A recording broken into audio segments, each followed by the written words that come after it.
ಆಕಾಶವಾಣಿ ಮಡಿಕೇರಿ. ಸೇನಾ ಸ್ಮರಣೆ. ಸೇನೆಯಲ್ಲಿ ಸೇವೆ ಸಲ್ಲಿಸಿದವರ ಅನುಭವ ಕಥನ.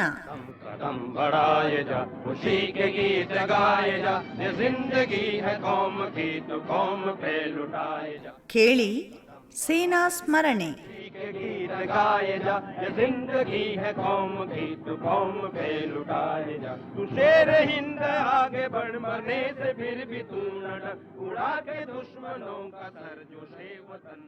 ಕೇಳುಗರಿಗೆಲ್ಲ ನಮಸ್ಕಾರ. ಇಂದಿನ ಸೇನಾ ಸ್ಮರಣೆ ಕಾರ್ಯಕ್ರಮಕ್ಕೆ ಆತ್ಮೀಯ ಸ್ವಾಗತ.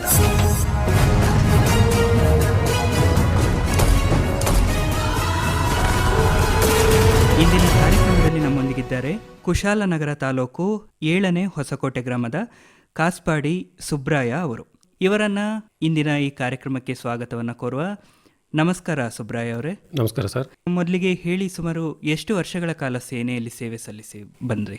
ನಾನು ಸರ್ ಭಾರತದ ಪ್ರತಿಷ್ಠಿತ ಅರೆಸೇನಾ ಪಡೆ, ಕೇಂದ್ರೀಯ ಮೀಸಲು ಪೊಲೀಸ್ ಪಡೆ, CRPF ಅಂತ ಹೇಳ್ತಾರೆ.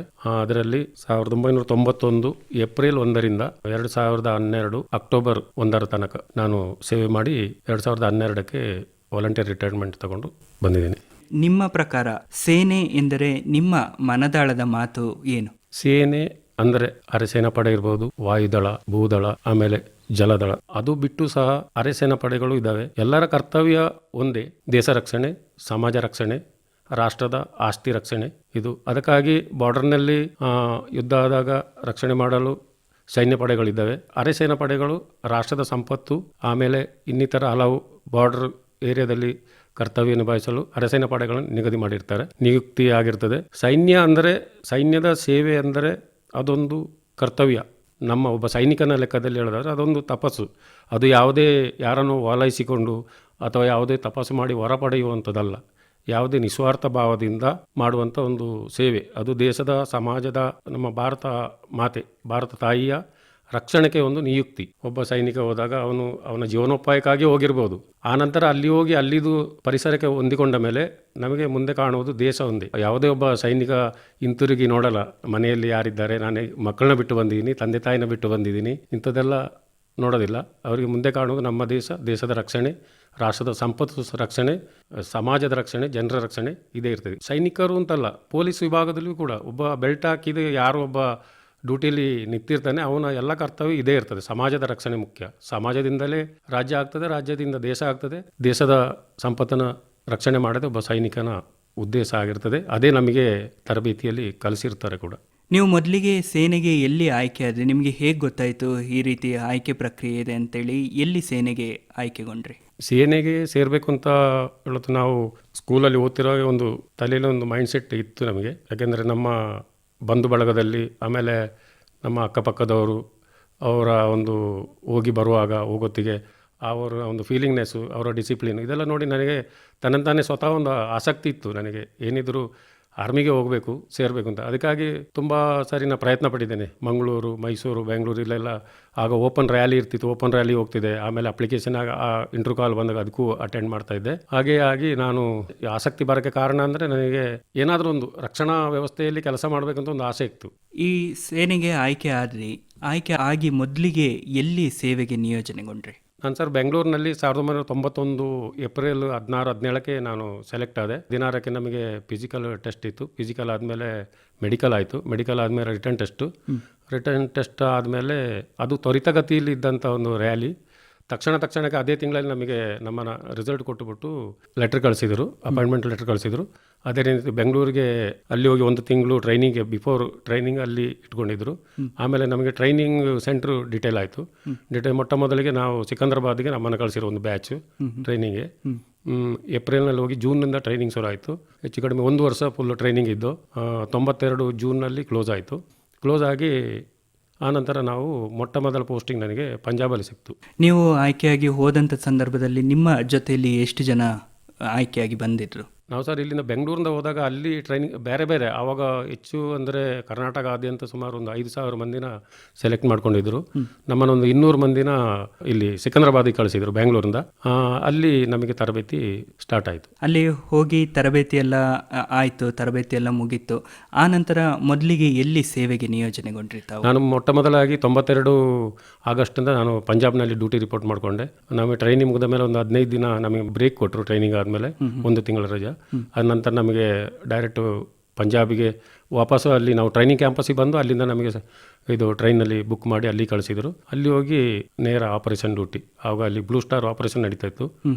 ಹೆಚ್ಚು ಕಡಿಮೆ 92-93 ತನಕನೂ ನಡೆದಿದ್ದು. 80-84ರಿಂದ ಶುರುವಾಗಿದ್ದು 93-94ಕ್ಕೆ ಅಂತ್ಯಗೊಂಡಿದ್ದು. ಆವಾಗ ನಾವು ಅಲ್ಲೇ ಇದ್ದು. ತುಂಬ ಕ್ಲಿಷ್ಟಕರ ಸ್ಥಿತಿ ಆವಾಗ ಪಂಜಾಬಲ್ಲಿ. ಈ ಬ್ಲೂ ಸ್ಟಾರ್ ಆಪರೇಷನ್ ಅಂತ ಹೇಳಿದರೆ ಅದರ ಬಗ್ಗೆ ಸ್ವಲ್ಪ ಕೇಳುಗರಿಗೆ ವಿವರವಾಗಿ ತಿಳಿಸ್ಕೊಡಿ. ಏನದು, ಯಾಕೆ ಆಯಿತು? ಬ್ಲೂ ಸ್ಟಾರ್ ಆಪರೇಷನ್ ಅಂದರೆ ಆಪರೇಷನ್ ಹೆಸರು ಮಡಗಿರೋದು. ಅಲ್ಲಿ ಖಲಿಸ್ತಾನ ಮಾಡಬೇಕಂತ ಖಲಿಸ್ತಾನ ಉಗ್ರವಾದಿಗಳು ಹುಟ್ಕೊಂಡ್ರೆ ಅಲ್ಲಿ. ಅದು ದೇಶಾದ್ಯಂತ ಪಂಜಾಬ್ ಅಂದರೆ ಈಗ ಕೆಲವು ವರ್ಷಗಳ ಹಿಂದೆ ಕಾಶ್ಮೀರದಲ್ಲಿ ಆಗಿತ್ತು ಹಾಗೆ ಅಂತ ಒಂದು ಭಾರಿ ಸರ್ಕಾರದ ಆಸ್ತಿಪಾಸ್ತಿ ನಷ್ಟ ಮಾಡೋದು, ಆಮೇಲೆ ಪೊಲೀಸ್ ಫೋರ್ಸ್ಗಳಿಗೆ ನುಕ್ಸಾನ್ ಮಾಡೋದು, ಅಂದರೆ ಅವರಿಗೆ ತೊಂದರೆ ಕೊಡೋದು, ಅವ್ರನ್ನ ಹೊಡೆದು ಉರುಳಿಸೋದು ಹೀಗೆಲ್ಲ ಮಾಡ್ತಾಯಿದ್ರು. ಆಮೇಲೆ ಆರ್ಮ್ಸ್ ಆಮ್ಯುನಿಷನ್ಗಳನ್ನ ಲೂಟಿ ಮಾಡೋದು ಇದೆಲ್ಲ ಮಾಡ್ತಿದ್ರು. ಅದನ್ನು ಇಂದಿರಾ ಗಾಂಧಿ ಟೈಮಿಂದನೇ ಬ್ಲೂ ಸ್ಟಾರ್ ಅಂತ ಆಪರೇಷನ್ ಅಂತ ಇದು ಮಾಡಿದ್ರು. ಆಮೇಲೆ ಅದು ಸಂಪೂರ್ಣವಾಗಿ ಇದು ನಿರ್ನಾಮ ಆಗಿದ್ದು ಸುಮಾರು 93-94 ಟೈಮಿಗೆ ಸಂಪೂರ್ಣ ನಿಂತೋಯ್ತು. ನಾವು ಅಲ್ಲಿ ಪೋಸ್ಟಿಂಗ್ ಹೋದಾಗ ಎಕ್ಕದುಕ್ಕ ನಡೀತಾ ಇತ್ತು, 1-2 ಎಲ್ಲ ಅಲ್ಲಿ ಇಲ್ಲಿ. ಅದರ ಆಪರೇಷನ್ ಡ್ಯೂಟೀಸ್ ಅದೇ ಟೈಟ್ ಆಗಿ ನಡೀತಾ ಇತ್ತು. ತುಂಬ ನಮಗೂ ಭಯ ಆಗ್ತಿತ್ತು. ನಾವು ಸ್ಟಾರ್ಟಿಂಗ್ ಹೋಗ್ತಾ ಇರೋದು ಟ್ರೈನಿಂಗ್ ಮುಗಿಸಿ. ಅದೇ ಈಗ ಒಬ್ಬ ಎಷ್ಟೇ ದೊಡ್ಡ ಆಟಗಾರ ಆದರೂ ಪ್ರಾಕ್ಟೀಸ್ ಮಾಡಿರ್ತಾನೆ, ಫೀಲ್ಡಿಗೆ ಹೋದಾಗ ಗೊತ್ತಾಗಿರೋದು ನಾನು ಹೆಂಗೆ ಆಡಬೇಕು. ಆ ಸಿಚುವೇಶನ್ ಇರ್ತದೆ, ಸೈನಿಕನಿಗೂ ಇರ್ತದೆ ಸ್ಟಾರ್ಟಿಂಗಲ್ಲಿ. ಹಾಗೆ ಅಲ್ಲಿಗೆ ಹೊಂದಿಕೊಂಡ ಮೇಲೆ ನಮಗೆ ಅಲ್ಲಿದ್ದು ಪರಿಸ್ಥಿತಿ ಮತ್ತು ಅಲ್ಲಿ ಇರ್ತಾರೆ ನಮಗೆ ಸೀನಿಯರ್ಸ್ಗಳು, ಅವ್ರು ನಮಗೆ ಅಡ್ವೈಸ್ ಮಾಡ್ತಾರೆ. ಇಂಥ ಜಾಗದಲ್ಲಿ ಹೀಗೆ ಹೋಗಬೇಕು, ನಾವು ಹೊಲದಲ್ಲಿ ಹೋದಾಗ ಹೀಗೆ ಹೋಗಬೇಕು, ಬೆಟ್ಟದ ಸೈಡಲ್ಲಿ ಹೋದಾಗ ಹೀಗೆ ಹೋಗಬೇಕು, ನಾಲೆ ಸೈಡ್ ಹೋಗುತ್ತೆ ಹೇಗೆ ಹೋಗಬೇಕು. ಟ್ರೈನಿಂಗ್ ಆಗಿರ್ತದೆ, ಆದರೆ ನಾವು ಯಾವಾಗ ಪ್ರಾಕ್ಟಿಕಲ್ ಆಗಿ ಮಾಡೋದಿಲ್ಲ. ಪ್ರಾಕ್ಟಿಕಲ್ 1-2 ಡ್ಯೂಟಿ ಹೋಗಿ ಬಂದಮೇಲೆ ನಾವು ರಾತ್ರಿ ಹೋಗಿ ಬೆಳಗ್ಗೆ ಬರೋದಿದೆ. ಶಿಫ್ಟ್ ವೈಸ್ ಡ್ಯೂಟಿ ಇರ್ತಿತ್ತು, ಡ್ಯೂಟಿ ಹೋಗಿ ಬರೋರಿಗೆ. ಮತ್ತು ಪಂಜಾಬ್ದು ನಾವು ಸಾಮಾಜಿಕವಾಗಿ ಅಲ್ಲಿನ ಜನಗಳ ಬಗ್ಗೆ ಹೇಳಿದ್ರೆ ತುಂಬ ಗ್ರೇಟ್ ಜನರಲ್ಲಿದು. ಒಳ್ಳೆಯ ಒಂದು ಸೌಹಾರ್ದಯುತ ವ್ಯಕ್ತಿತ್ವ ಇರೋರು ನಾವು. ಯಾಕೆಂದರೆ ನಾವು ಹೋಗಿ ಬರೋತ್ತಿಗೆ ನಾವು ಭಾರಿ ಸುಸ್ತಾಗಿ ನಡ್ಕೊಂಡು ಬರ್ತೇವೆ. ವೆಹಿಕಲೆಲ್ಲ ತುಂಬ ಕಡಿಮೆ ಯೂಸ್ ಮಾಡ್ತಿದ್ದೆ. ವೆಹಿಕಲಿಂದ ಅಪಾಯನೂ ಜಾಸ್ತಿ ಇರ್ತಿತ್ತು. ನಡ್ಕೊಂಡು ಬರೋತ್ತಿಗೆ ನಮಗೆ ಕರೆದು ಒಂದು ಪ್ಲಾಟೂನೇ ಇರಲಿ, ಪ್ಲಾಟೂನ್ ಅಂದರೆ ಹೆಚ್ಚು ಕಡಿಮೆ 30-35 ಮಂದಿ ಇರ್ತೀವಿ. ಅವ್ರಿಗೆಲ್ಲರಿಗೂ ಅವರ ಅಂಗಳದಲ್ಲಿ ಕೂರಿಸಿ ಟೀ ಕಾಫಿ ಕೊಟ್ಟು ಕಳಿಸೋರು ಅಂತ ಜನ ಬೆಂಬಲ ಇರ್ತಿತ್ತು. ಸೌಹಾರ್ದಯುತ ಜನರಿದ್ರು. ನಂತರದಲ್ಲಿ ಎಲ್ಲೆಲ್ಲಿ ಕರ್ತವ್ಯವನ್ನು? ಅಲ್ಲಿಂದ ಸರ್ 92-94 ತನಕ ಅಲ್ಲಿದ್ದೆ. ಆನಂತರ ನೇರ ಅಲ್ಲಿಂದ ನನಗೆ ಪೋಸ್ಟಿಂಗ್ ಆಯಿತು ತ್ರಿಪುರಕ್ಕೆ, ನಾರ್ತ್ ಈಸ್ಟಿಗೆ. ಅದೂ ಅಷ್ಟೇ ತುಂಬ ಕಷ್ಟಕರ ಏರಿಯಾನೇ. ಆದರೆ ನಮಗೆ ಕಷ್ಟ, ಸೈನಿಕರಿಗೆ ಕಷ್ಟಕರ ಅಂತಲ್ಲ, ಜನರಿಗೆ ಕೇಳೋರಿಗೆ ನಾರ್ತ್ ಈಸ್ಟ್ ಅಂದರೆ ಇಲ್ಲಿಂದ ಅಲ್ಲಿಗೆ 5-6 ದಿನ ಟ್ರೈನಲ್ಲಿ ಜರ್ನಿ ಮಾಡಬೇಕು. ಅದೇ ಟ್ರೈನಲ್ಲಿ ಪ್ರಯಾಣ ಮಾಡಿ ಅಲ್ಲಿಂದ ನಮಗೆ ರಜಾ ಎಲ್ಲ ಬರೋದಂದರೆ ಒಂದು ವಿಶೇಷ ಔತಣ ಇದ್ದಾಗೆ. ಒಂದು ರಜಾ ಒಂದು ಸ್ಯಾಂಕ್ಷನ್ ಆಯ್ತು ಅಂದರೆ ಅಲ್ಲಿ 94ರಿಂದ 96 ಎಂಡ್ ತನಕ ಇದ್ದೆ. ಅಲ್ಲಿಂದ ನಂತರ ನಾನು ಸಿಕಂದ್ರಾಬಾದಿಗೆ ವಾಪಸ್ಸು ಬಂದು 97-98 ಅಲ್ಲೇ ಇದ್ದೆ. ಅಲ್ಲಿ ನಮಗೆ ಪ್ರತಿ 2 ವರ್ಷಕ್ಕೊಂದ್ಸರಿ ರೊಟೇಷನ್ ಟ್ರೈನಿಂಗ್ ಅಂತ ಮಾಡ್ತಾರೆ. ನಾವು ಏನು ಟ್ರೈನಿಂಗ್ ಕಲ್ತಿರ್ತೀವಿ ಅದನ್ನ ರಿಹರ್ಸಲ್ ಅದು ಸೇಮ್ ಆ್ಯಸ್ ಟ್ರೈನಿಂಗ್ ಥರನೇ ಇರ್ತದೆ. ಕ್ಯಾಂಪಸ್ ಒಳಗೇನೆ ಎಲ್ಲನೂ ಇರ್ತದೆ. ನಮಗೆ ಅಲ್ಲಿ ಜಂಗಲ್ ಟ್ರೈನಿಂಗ್ ಅಂತ ಇರ್ತದೆ, ಕಾಡಿನಲ್ಲಿ ಹೇಗೆ ಡ್ಯೂಟಿ ಮಾಡಬೇಕು, ಆಮೇಲೆ ಯಾವ ರೀತಿ ವ್ಯವಸ್ಥೆಗಳನ್ನ ಇಟ್ಕೊಳ್ಬೇಕು, ನಮಗೆ ಊಟ ಇಲ್ಲದೇನು ಹೇಗೆ ಯುದ್ಧ ಕಾಲದಲ್ಲಿ ಅಥವಾ ಯಾವುದಾದ್ರು ಕ್ಲಿಷ್ಟಕರ ಸಿಚುವೇಶನ್ ಬಂದಾಗ ನಾವು ಊಟ ಕೆಲವಾರು ಗಂಟೆಗಳ ಕಾಲ ತಡವಾಗಿ ಬಂದರೂ ಕೂಡ ಅದನ್ನ ನಾವು ಹೇಗೆ ನಿಭಾಯಿಸ್ಕೊಂಡು ಹೋಗಬೇಕು, ಇಂಥದ್ದೆಲ್ಲ ನಮಗೆ ಟ್ರೈನಿಂಗಲ್ಲಿ ಸ್ಪಷ್ಟವಾಗಿ ಅದನ್ನ ನಮಗೆ ಶಾರೀರಿಕವಾಗಿ ಮಾನಸಿಕವಾಗಿ ನಮಗೆ ಅದನ್ನ ಅಭ್ಯಾಸ ಮಾಡಿಸಿರ್ತಾರೆ. ಆನಂತರ ನಾನು ಆಯಿತು 98 ತನಕ ಅಲ್ಲಿದ್ದ ಮೇಲೆ ನಮಗೆ ಸಡನ್ನಾಗಿ ಕಾರ್ಗಿಲ್ ಯುದ್ಧ ಶುರುವಾಯಿತು ಸರ್. ಮೇ ತಿಂಗಳಿಂದ ಶುರುವಾಗಿದ್ದು. ಮೇ ತಿಂಗಳು ಎಂಡಿಗೆ ನಮ್ಮನ್ನು ಅಲ್ಲಿಂದ ಇಂಥಲ್ಲಿ ಗಲಾಟೆ ಶುರು ಆಗಿದೆ. ನಮಗೆ ಹೆಚ್ಚು ಇನ್ಫಾರ್ಮೇಷನ್ ಕೊಡಲ್ಲ ಎಲ್ಲಿಗೆ ಹೋಗೋತಿಗಿದ್ರು ಸರ್. ಅವಾಗೆಲ್ಲ ಮೀಡಿಯಾದಲ್ಲಿ ಸುಮಾರು ಇನ್ಫಾರ್ಮೇಷನ್ ಬರ್ತಾ ಇತ್ತು. ಆಮೇಲೆ ನಮ್ಮನ್ನು ವಿಶೇಷ ಟ್ರೈನ್ನಲ್ಲಿ ಹೈದರಾಬಾದಿಂದ ಜಮ್ಮು ತನಕ ಜಮ್ಮುಂದ ಕರ್ಕೊಂಡೋಗಿ ಅಲ್ಲಿಂದ ಮತ್ತೆ ಸ್ಪೆಷಲ್ ಗಾಡಿಯಲ್ಲಿ ನಮ್ಮನ್ನು ಫಸ್ಟ್ ನನಗೆ ಅಲ್ಲಿ ಕಾಶ್ಮೀರದಲ್ಲಿ ಕಾರ್ಗಿಲ್ ಟೈಮಿಗೆ ರಜೌರಿ ಡಿಸ್ಟಿಕ್ಕಿಗೆ ಹಾಕಿದರು. ರಜೌರಿ ಡಿಸ್ಟಿಕ್ಗೆ ಅಲ್ಲಿ ರೋಡ್ ಹೆಡ್ಡಿಂದ ನಮಗೆ ಸುಮಾರು ಒಂದು 15 ಕಿಲೋಮೀಟರ್ ನಡ್ಕೊಂಡು ಹೋಗಬೇಕು. ನಮ್ಮ ವೆಪನ್ಸು, ಆಮೇಲೆ ಆರ್ಮ್ಸ್ ಆಮ್ಯುನಿಷನ್ನು, ಆಮೇಲೆ ಬೇಕಾದ ಮೆಸ್ಸಿಗೆ ಬೇಕಾದ ಒಂದೊಂದು ಸೆಕ್ಷನ್ ಒಂದೊಂದು ಪ್ಲಾಟೂನ್ ಡಿವೈಡ್ ಮಾಡ್ತಾರೆ. ಅದು ಹೇಗೆ ಅಂದರೆ ಈಗ ಬಾರ್ಡ್ರಲ್ಲಿ ಈಗ ಫಸ್ಟು RR ಅವ್ರೇನು ಮಾಡ್ತಾರೆ, ಫಸ್ಟು BSF ಇದ್ದರೆ BSF ಪೋಸ್ಟ್ನ ಅವ್ರನ್ನ ವಾಪಸ್ ಕಳಿಸ್ತಾರೆ. ಅವ್ರಿಗೆ ಅವ್ರದ್ದು ಪೋಸ್ಟ್ನ RR ತಗೊಳ್ತಾರೆ, ಭೂ ಸೈನ್ಯ ತಗೊಳ್ತದೆ. ನಾವು ಹೋಗಿ BSF ಪೋಸ್ಟ್ನ ತಗೊಳ್ಬೇಕು. BSF ಅವರು ಮುಂದಕ್ಕೆ ಹೋಗ್ತಾರೆ, ಹಿಂದಕ್ಕೆ ಆಗಿ ನಾವು ಹಿಂದ್ಗಡೆ ಇರ್ತೀವಿ. ಅದ್ರ ಮುಂದೆ BSF ಇರ್ತಾರೆ, BSF ಮುಂದೆ ವಾರ್ ಮಾಡೋರು RR ಇರ್ತಾರೆ, ಅವರು ಫ್ರಂಟ್ ಲೈನಲ್ಲಿ ಇರ್ತಾರೆ. ಅವರು ಬರೋಕ್ಕೆ ಮೊದಲು ಭೂ ಸೈನ್ಯ ಬರೋಕ್ಕೆ ಮೊದಲು ಫ್ರಂಟ್ ಲೈನಲ್ಲಿ BSF ಅವರು ಇರ್ತಾರೆ. ಹಾಗೆ 1 ಚೇಂಜ್ ಇದ್ದಂಗೆ ಅದು. ಆ ಟೈಮಿಗೆ ನನಗೆ ಫಸ್ಟು ಅಲ್ಲಿ ಪೋಸ್ಟ್ ಕೊಟ್ಟಿದ್ದು. ನಾವು ಒಂದು 15 ಕಿಲೋಮೀಟರ್ ನಡ್ಕೊಂಡು ಹೋಗಿ ಎಲ್ಲ ನಮ್ಮ ಏನು ಬೇಕು ನಾವು ಮಲಗುವ ತಿನ್ನುವ ವಸ್ತು ಎಲ್ಲ ನಾವೇ ಕ್ಯಾರಿ ಮಾಡಬೇಕು. ಅಲ್ಲಿ ಕಾಶ್ಮೀರದಲ್ಲಿ ಏನು ಅಂತ ಹೇಳಿದ್ರೆ ನಮಗೆ ಸರ್ಕಾರದಿಂದ ಪೋಟ್ರ್ ಅಂತ ಕೊಡ್ತಾಯಿದ್ರು. ಒಂದು ಈ ಹೆಸರುಗತ್ತೆ ಅಂತ ಇದೆ, ಅದು ಕೊಡ್ತಾರೆ. ಮತ್ತು ಅದರ ಜೊತೆಗೆ ಒಬ್ಬ ವ್ಯಕ್ತಿ ಇರ್ತಾನೆ, ಹೆವಿ ಸಾಮಾನು ಇದ್ದರೆ ಹೆಲ್ಪಿಗೋಸ್ಕರ. ಬಾಕಿ ಎಲ್ಲ ನಾವೇ ಮಾಡಬೇಕು. ನೀವು ಅರೆ ಸೇನಾ ಪಡೆಯಲ್ಲಿ ಇದ್ರಿ ಅಂತ ಹೇಳಿದ್ರಿ. ಈ ಮಾಮೂಲಿ ಸೇನಾ ಪಡೆಗೂ ಈ ಅರೆ ಸೇನಾ ಪಡೆಗೂ ಏನು ವ್ಯತ್ಯಾಸ ಇರುತ್ತೆ? ಈಗ ಭಾರತ ದೇಶದಲ್ಲಿ ಈ ವಿಶ್ವಸಂಸ್ಥೆಯ ಜನಸಂಖ್ಯೆ ಆಧಾರದ ಮೇಲೆ ಒಂದು ದೇಶದ ಸೈನ್ಯ ಕಟ್ಟೋದು. ಈಗ ನೀವು ಸೈನ್ಯಕ್ಕೆ ನಾನು ಸೇರ್ಬೋದು ಬೇಕಾಬಿಟ್ಟು ಹಂಗೆ ನೀವು ಸೆಲೆಕ್ಷನ್ ಮಾಡಿ ಇದು ತಗೊಳಕ್ಕಾಗೋದಿಲ್ಲ. ರಾಷ್ಟ್ರ ಮಟ್ಟದ ಅದಕ್ಕೊಂದು ನಿಯಮ ಇದೆ. ಆ ನಿಯಮಾನುಸಾರ ಎಷ್ಟು ಬೇಕು, 1 ವರ್ಷಕ್ಕೆ ಇಷ್ಟೇ ಸೆಲೆಕ್ಷನ್ ತಗೊಳಕ್ಕಾಗೋದು. ವೇಕೆನ್ಸಿ ಖಾಲಿ ಇತ್ತಂದ್ರೆ ಸಡನ್ ಆಗಿ ಅಲ್ಲಿ ಭರ್ತಿ ಮಾಡ್ಕೊಳಕ್ಕಾಗಲ್ಲ. ಸೈನ್ಯಕ್ಕೆ ಭರ್ತಿ ಆಗೋದಂದ್ರೆ ಅವನು 360 ಸರ್ಕಲಲ್ಲಿ ಅವನು ಫಿಟ್ ಆಗಿರಬೇಕು. ಫಿಟ್ ಆಗಿದ್ದವರು ಅಂದರೂ ಕೂಡ ನೀವು ಈಗ ದೇಶದಲ್ಲಿ 140 ಕೋಟಿ ಜನಸಂಖ್ಯೆ ಇದೆ, ಅದೊಂದು 40 ಕೋಟಿ ನಾವು ಸೈನ್ಯನೇ ಮಾಡಿಬಿಡ್ಬೋದಲ್ವಾ, ವಿಶ್ವವನ್ನೇ ಎದುರಿಸಬಹುದು ಅಂತ. ಹಂಗೆ ಮಾಡಕ್ಕೆ ಬರಲ್ಲ ಅದು. ಅದಕ್ಕೊಂದು ನಿಯಮ ಇದೆ ವಿಶ್ವಸಂಸ್ಥೆಯಿಂದ. ಅದಕ್ಕೆ ಆಗಿ ಅದರ ಆಲ್ಟರ್ನೇಟ್ ಆಗಿ ಸೈನ್ಯಕ್ಕೆ ಬದಲಾಗಿ ಅರೆಸೇನಾ ಪಡೆಗಳನ್ನ ಬೇರೆ ಬೇರೆ ಫೋರ್ಸ್ ಆಗಿ ಕ್ರಿಯೇಟ್ ಮಾಡಿದ್ದಾರೆ. ಈಗ ನಾನು CRPF ಅಲ್ಲಿ ಇದ್ದದ್ದು ಸೇವೆ ಮಾಡಿ. CRPF ಅಂದರೆ ಇಡೀ ವಿಶ್ವದ ಅತಿ ದೊಡ್ಡ ಅರೆಸೇನಾ ಪಡೆ ಅಂದರೆ ಭಾರತ ದೇಶದ ಸೆಂಟ್ರಲ್ ರಿಸರ್ವ್ ಪೊಲೀಸ್ ಫೋರ್ಸ್. ಇದು 1939ರಲ್ಲಿ ಸ್ಥಾಪಿತ ಆಗಿದ್ದು. 1939ರಲ್ಲಿ ಕ್ರೌನ್ ರೆಪ್ರೆಸೆಂಟೇಟಿವ್ ಪೊಲೀಸ್ ಅಂತೇಳಿ ಬ್ರಿಟಿಷರು ಶುರು ಮಾಡಿದ್ದು. ಆಗ ಹೇಳುವಂಥ ದಂಡುಗಳನ್ನ, ಆಮೇಲೆ ಈ ರಾಷ್ಟ್ರ ವಿರೋಧಿ ಇದಗಳನ್ನ ಏನೋ ಆಗ ಅದು ಸ್ಥಾಪಿತವಾಗಿದ್ದು. ಆಮೇಲೆ ಅದನ್ನ 1959ರಲ್ಲಿ ಲಾಲ್ ಬಹದ್ದೂರ್ ಶಾಸ್ತ್ರಿ ಪ್ರಥಮ ಹೋಮ್ ಮಿನಿಸ್ಟರ್ ಆದಾಗ ಅದಕ್ಕೆ CRPF ಅಂತ ಹೆಸರು ಕೊಟ್ಟರು. ಅವರು ನಮ್ಮ ಇದರ ಫೌಂಡೇಶನ್ ಸ್ಥಾಪಕನೇ ಲಾಲ್ ಬಹದ್ದೂರ್ ಶಾಸ್ತ್ರಿ, ಮಹಾ ಚೈತನ್ಯ. ಅವ್ರನ್ನ ನಾವು ನೆನೆಸ್ಕೊಳ್ತೀವಿ. ಅರೆಸೇನಾ ಪಡೆ ಅಂದರೆ CRPF ಆಯಿತು, BSF ಆಯಿತು, CISF, ITBP, Assam rifle, SSB, NSG, ಇವೆಲ್ಲ ಇದಕ್ಕೆ ಅರೆಸೇನಾ ಪಡೆಗೆ ಸೇರಿದೆ. ಇದು ಯಾಕೆಂದ್ರೆ ಜಲಪಡೆ ಆಮೇಲೆ ಭೂ ಸೈನ್ಯಕ್ಕೆ ಅದರದೇ ಆದ ಬೇರೆ ಡ್ಯೂಟಿಗಳು, ಕರ್ತವ್ಯಗಳಿದ್ದಾವೆ. ಈಗ ನಿಮಗೊಂದು ಉದಾಹರಣೆ ಕೊಡ್ತೀನಿ. 1971ರಲ್ಲಿ ಕಚ್ಚುಬುಜ್ಜಲ್ಲಿ ಒಂದು ಪಾಕಿಸ್ತಾನ ಇಲ್ಲಿ ಬಾಂಗ್ಲಾದೇಶ ವಿಭಜನೆ ಆದಾಗ ಇಂಡಿಯಾ ಗೌರ್ಮೆಂಟು ಬಾಂಗ್ಲಾದೇಶಕ್ಕೆ ಸಪೋರ್ಟ್ ಮಾಡ್ತು. ಬಾಂಗ್ಲಾದೇಶಕ್ಕೆ ಸಪೋರ್ಟ್ ಮಾಡಿದಾಗ ಪಾಕಿಸ್ತಾನಕ್ಕೆ ಇಂಡಿಯಾದ ಮೇಲೆ ತುಂಬ ದ್ವೇಷ ಇತ್ತು. ಇಂಡಿಯಾನ ಬಗ್ಗುಬಡಿಬೇಕು ಅಂತೇಳಿ ಇವರೇನು ಮಾಡಿದರು, ಈಚೆಗಡೆ ಅರೆಸೇನಾ ಪಡೆ ನಿಯುಕ್ತಿ ಇದ್ದ ಜಾಗಕ್ಕೆ ರಾತ್ರೋರಾತ್ರಿ 3 ಬ್ರಿಗೇಡ್ ತಗೊಬಂದು ಅಟ್ಯಾಕ್ ಮಾಡಿದ್ರು. ಅಲ್ಲಿ ಇದ್ದಿದ್ದು ಬರೀ ಒಂದು ಪ್ಲಾಟೂನ್ ಸೈನ್ಯ, ಈ ಅರೆಸೇನಾ ಪಡೆ ಸೈನಿಕರು. ಅವ್ರನ್ನ ಬೆಳಿಗ್ಗೆ ವಾಯು ಪಡೆಯವರು ಬಂದು ಅವರಿಗೆ ಎನ್ಫಾರ್ಮೇಷನ್ ಕೊಡೋ ತನಕ ಅವ್ರನ್ನ ತಡೆ ಹಿಡಿದಿದ್ದಾರೆ. ಅವ್ರದ್ದು ಎಷ್ಟೋ ಕ್ಯಾಜುಯಾಲಿಟಿ ಕೂಡ ಮಾಡಿದ್ದಾರೆ. ಅಂತ ವೀರ ಸೈನಿಕರು ಅರೆಸೇನಾ ಪಡೆಗಳು ಇವಾಗಲೂ ಇದ್ದಾರೆ, ಆವಾಗಲೂ ಇದ್ದರು. ಆವಾಗ ವ್ಯವಸ್ಥೆ ಕಡಿಮೆ ಇತ್ತು, ಈಗ ವ್ಯವಸ್ಥೆ ಇದೆ. ಆಗ ಅಂದರೆ ಭಾರತದ ಸೈನಿಕನ ಎದೆಗಾರಿಕೆ ಅಷ್ಟು ಇದೆ ಅಂತ ನಾನು ಹೇಳುವ ಮಾತಿನ ಅರ್ಥ. ಭಾರತ ಸೈನಿಕನ ಎದೆಗಾರಿಕೆ ಅಷ್ಟು ಇದೆ. ಸಾಮಾನ್ಯವಾಗಿ ಅಸೆಂಬ್ಲಿ ಎಲೆಕ್ಷನ್ ಹಿಡಿದು ಲೋಕಸಭೆ ಎಲೆಕ್ಷನ್ವರೆಗೂ ಅರೆಸೇನಾ ಪಡೆ ಇಲ್ಲದೆ ಯಾವುದೇ ಎಲೆಕ್ಷನ್ ನಡೆಯಲ್ಲ. ಇವತ್ತು ನಮ್ಮ ಊರಿನ ಮಟ್ಟವರೆಗೂ ಅರೆಸೇನಾ ಪಡೆಗಳು ಬಂದು ನಿಲ್ತವೆ ಎಲೆಕ್ಷನ್ ಟೈಮಿಗೆ. ಅಂದರೆ ನಿಷ್ಪಕ್ಷಪಾತ, ಯಾವುದೇ ಆಮಿಷಕ್ಕೆ ಒಳಗಾಗದೆ ಕರ್ತವ್ಯ ನಿಭಾಯಿಸಬೇಕಂದ್ರೆ ಅರೆಸೇನಾ ಪಡೆಗಳು ಬೇಕು ಅಂತ ಇಡೀ ದೇಶಕ್ಕೆ ಗೊತ್ತಿದೆ, ನಡೀತಾನೂ ಇದೆ. ಇನ್ನು ಬೇರೆ ಬೇರೆ ರೀತಿಯಾದಂಥ ಈ ಪ್ರಕೃತಿ ವಿಕೋಪಗಳಾದಂಥ ಸಂದರ್ಭದಲ್ಲಿ NDRF, ಹೌದು, ಅದು ಹೇಳಕ್ಕೆ ಬಿಟ್ಟೋಗಿತ್ತು. ಅದು ಕೂಡ ಅರೆಸೇನಾ ಪಡೆಗೆ ಸೇರಿತು. ಅದು ಏನು ಮಾಡ್ತಾರೆ ಅಂದರೆ NDRF ಕೂಡ ಅದು ನಮ್ಮ ಈ ಅರೆಸೇನಾ ಪಡೆಗಳ ಇದರಿಂದನೇ ಸೆಲೆಕ್ಟ್ ಮಾಡ್ಕೊಳ್ಳೋದು. ನಮಗೆ ಅದು ಅಲ್ಲಿ ಕರ್ತವ್ಯ ಮಾಡ್ತಿರೋತ್ತಿಗೆ ನಮ್ಮಲ್ಲಿ ಎಲ್ಲವೂ ನಡೀತದೆ. ಅಡ್ಮಿನಿಸ್ಟ್ರೇಟಿವ್ ನಡೀತದೆ, ಆಮೇಲೆ ಬಾಕಿ ವಿಕೋಪಗಳಿಗೆ ಹೋಗುವಂಥ ಎಲ್ಲ ಇದ್ರದ್ದು ಒಂದು ತರಬೇತಿ ಇರ್ತದೆ. ಅಲ್ಲಿಂದ ಆರಿಸಿಬಿಟ್ಟು ಯಾರು ಇಂಟ್ರೆಸ್ಟೆಡ್ ಇರ್ತಾರೆ ಅವ್ರನ್ನ NDRF ಟ್ರೈನಿಂಗ್ ಕಳಿಸ್ತಾ ಇರ್ತಾರೆ. ನಮ್ಮ ಇದರನ್ನೇ ಹೋಗೋದಕ್ಕೆ. ಆಮೇಲೆ ಅವರು ರಿಟೈರ್ಡ್ ಬಂದ ಮೇಲೆ ಪುನಃ ಅವರಿಗೆ ಅಲ್ಲಿ ಸೆಲೆಕ್ಷನ್ ತಗೊಳ್ತಾರೆ NDRF ಅಲ್ಲಿ. ಇಲ್ಲಿ ಯಾರು ಟ್ರೈನಿಂಗ್ ಮಾಡಿ ಬಂದು NDRF ಟ್ರೈನಿಂಗ್ ಸಪ್ರೇಟ್ ಕೊಡ್ತಾರೆ ನಮಗೂ ಕೂಡ. ಅಲ್ಲಿ ಕರ್ತವ್ಯ ಮಾಡ್ತಿರೋ ಯಾರೆಲ್ಲ ಇಂಟ್ರೆಸ್ಟೆಡ್ ಇರ್ತಾರೆ ಅವ್ರಿಗೆ ಕೊಡಿಸ್ತಾರೆ. 6 ತಿಂಗಳು 3 ತಿಂಗಳು ಮಾಡಿಬಿಟ್ಟು ಪುನಃ ಅಲ್ಲೇ ಡ್ಯೂಟಿ ಮಾಡ್ತಾ ಇರ್ತಾರೆ. ಅಲ್ಲಿ ಇದ್ದಾಗಲೂ ಅವಶ್ಯಕತೆ ಬೀಳುತ್ತೆ ಅಲ್ವಾ.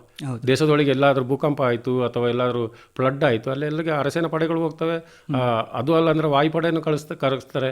ಯಾರನ್ನು ಸೇವ್ ಮಾಡಿ ಪಿಕ್ ಮಾಡಿಬಿಟ್ಟು ಸೇವ್ ಮಾಡಬೇಕಾದ್ರೆ ಕಳಿಸ್ತಾರೆ. ಇದೆಲ್ಲ ನಮ್ಮಗಳ ಕರ್ತವ್ಯ. ದೇಶ ಸೈನಿಕ ಅಂದರೆ ಅವ ಅರೆಸೇನಾ ಪಡೆ ಇರಲಿ ಅಥವಾ ಸೇನಾ ಪಡೆ ಇರಲಿ, ವಾಯುಪಡೆ ಇರಲಿ ಅಥವಾ ಯಾವುದೇ ಪಡೆ ಇರಲಿ, ಅವ ಒಬ್ಬ ಬೆಲ್ಟ್ ಹಾಕಿ ಒಬ್ಬ ಸೈನಿಕ ಅಂತ ಅಂದಮೇಲೆ ಅವ ಫುಲ್ ಸೈನಿಕ. ಅವನಿಗೆ ಯಾವ ಡ್ಯೂಟಿ ಎಲ್ಲಿ ಕೊಟ್ಟರೆ ಹೋಗಲೇಬೇಕಾಯ್ತದೆ. ಅದು ನಾವು ನಮಗೆ ಯಾವಾಗ ಇದು ಪ್ರಮಾಣ ವಚನ ಸ್ವೀಕಾರ ಮಾಡಿಸ್ತಾರೆ ಅಲ್ಲಿಂದನೇ ನಮ್ಮನ್ನು ಅಷ್ಟು ಮೋಟಿವೇಟ್ ಮಾಡ್ತಾರೆ, ನಮಗೆ ಅದು ಬಂದು ಹೋಗ್ಬಿಡ್ತದೆ. ಇನ್ನೊಂದು ವಿಷಯ ಹೇಳ್ಬೇಕಂದ್ರೆ ನಾವು ಸೈನ್ಯದಲ್ಲಿರೋತ್ತಿಗೆ ಈಗ ಏನೋ ಮೊಬೈಲ್ ಬಂದಿದೆ. ಈಗ ಒಂದು ಎಷ್ಟು ವರ್ಷ, ಒಂದು 2000 ನಂತರ ಒಂದು 2004-05 ಈ ಕಡೆ ಮೊಬೈಲ್. ಈಗ ಮೊಬೈಲ್ ಎಷ್ಟು ಫಾಸ್ಟ್ ಆಗಿದೆ ಅಂದರೆ ಎಲ್ಲದಕ್ಕೂ ಮೊಬೈಲ್ ಒಂದಿದ್ರೆ ಎಲ್ಲವೂ ಆಯಿತು. ಮೊಬೈಲ್ ಏನೆಲ್ಲ ನುಂಗಿತು ಅಂದರೆ ಎಲ್ಲವನ್ನು ನುಂಗಿತು. ಹೌದು, ವಾಚ್ ನುಂಗಿತು, ಕ್ಯಾಮರಾ ನುಂಗಿತು, ಧ್ವನಿವರ್ಧಕ ನುಂಗಿತು, ಇತ್ತೀಚೆಗೆ ಸಮಯವನ್ನು ನುಂಗುತ್ತಾ ಇದೆ. ಹಾಗೆಯೇ ಆವಾಗ ಅದೆಲ್ಲ ಇರಲಿಲ್ಲ. ಆಗ ನಮಗೆ ಪತ್ರದ ಒಂದು ಪ್ರಾಮುಖ್ಯತೆ ಹೇಳ್ತೀನಿ. ನಮಗೆ ವರ್ಷದ ರಜೆ ಓಕೆ, ನಮಗೆ ಒಂದು ಹಬ್ಬ ಇದ್ದ ಹಾಗೆ, ಒಂದು ರಜೆ ಸಿಕ್ಕಾಗ ನಾವು ಪ್ರತಿಯೊಂದು ಹಬ್ಬವನ್ನು ನಾವು ಅಲ್ಲಿ ಆಚರಿಸ್ತೀವಿ. ಅದು ಮೊಹರಂ ಇರ್ಬೋದು, ಕ್ರಿಸ್ಮಸ್ ಇರ್ಬೋದು, ಅಥವಾ ದೀಪಾವಳಿ ಇರ್ಬೋದು, ಓಣಂ ಇರ್ಬೋದು. ಆಯಾಯ ಸ್ಟೇಟಿನ ಯಾವುದು ಹಬ್ಬ ಇದ್ದರೆ ನಾವು ಒಟ್ಟಾಗಿ, ಯಾಕೆಂದರೆ ಒಂದು ಕ್ಯಾಂಪಸ್ ಅಂದರೆ ಅಲ್ಲಿ ಪ್ರತಿಯೊಂದು ದೇವರ ಒಂದು ಪ್ರಾರ್ಥನಾ ಮಂದಿರ ಇರ್ತದೆ. ಅಲ್ಲಿ ನಾವು ಮಂದಿರ ಅಂತ ಹೇಳೋದು, ಪ್ರಾರ್ಥನಾ ಮಂದಿರ ಅಂತ. ಇಲ್ಲಿ ದೇವಸ್ಥಾನ, ಚರ್ಚ್ ಗಿರ್ಚ್ ಅಂತಿಲ್ಲ, ಎಲ್ಲವೂ ಅದರ ಒಳಗೆ ಎಲ್ಲವೂ ಇರ್ತದೆ. ಚರ್ಚ್ ಇರ್ತದೆ, ಮಸೀದಿ ಇರ್ತದೆ, ದೇವಸ್ಥಾನ ಇರ್ತದೆ, ಸಿಕ್ಕಿಗಳಿಗೆ ಗುರುದ್ವಾರ ಇರ್ತದೆ, ಎಲ್ಲದಕ್ಕೆಲ್ಲರೂ ಅಟೆಂಡ್ ಮಾಡ್ತೇವೆ. ಎಲ್ಲ ಇದರಲ್ಲಿ ಭಜನೆ ಮಾಡ್ತೀವಿ. ಹಾಗೆ ಅಂದರೆ ಅದು ನಮ್ಮ ಒಂದು ಕ್ಯಾಂಪಸ್ ಅಂದರೆ ಸೈನ್ಯದಲ್ಲಿ ಅದು ಒಂದು ದೇಶ. ಎಲ್ಲ ಜಾತಿ, ಮತ, ಧರ್ಮ ಎಲ್ಲನೂ ಅದರೊಳಗೆ ಇರ್ತವೆ. ಒಂದೇ ಮೆಸ್ನಿಂದ ಊಟ ಮಾಡ್ತೇವೆ, ಒಂದೇ ಪ್ಲೇಟಲ್ಲಿ ಹಂಚಿಕೊಂಡು ಊಟ ಮಾಡ್ತೇವೆ. ಎಲ್ಲರೂ ಒಬ್ಬರಿಂದೊಬ್ಬರಿಗೆ ಅವಶ್ಯಕತೆ ಬಿದ್ದಾಗ ರಕ್ತ ಕೊಡ್ತೀವಿ. ಒಬ್ಬನಿಗೆ ಏನಾದ್ರು ಕ್ಯಾಸುಯಾಲಿಟಿ ಆಯ್ತು ಅಂದರೆ ಅವ್ರನ್ನ ಎತ್ತಿಕೊಂಡು ಹೆಗಲಲ್ಲಿ ನಾವೇ ತಗೊಂಡು ಹೋಗೋದು. ಇದು ಒಂದು ಮಿನಿ ಭಾರತ ಇದ್ದಂಗೆ ಒಂದು ಕ್ಯಾಂಪಸ್ ಅಂದರೆ.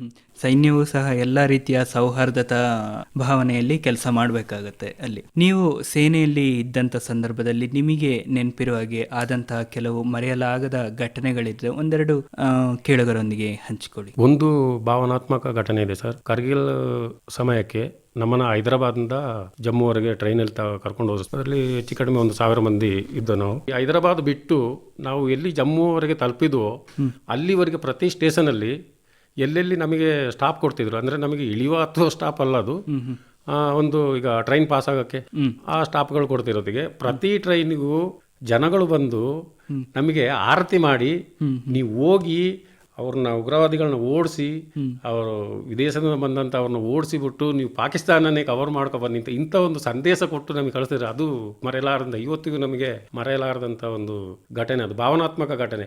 ಅಂದರೆ ನಾವು ಅವಾಗ ಹೇಳ್ತೇವೆ ದೇಶ ಪ್ರೇಮ ಅಂದರೆ ಏನು ಅಂತ ಅವ್ರ ಹತ್ರ ನಾವು ತಿಳ್ಕೊಳ್ಬೇಕು. ಆವಾಗ ನಾವು ಮಾತಾಡ್ತೀವಿ, ನಾವು ಅಲ್ಲಿ ಇದ್ದು ಬಂದು ಎಲ್ಲ ರಾಜ್ಯದ ಪರಿಸ್ಥಿತಿ ನಮಗೆ ಗೊತ್ತಿದೆ.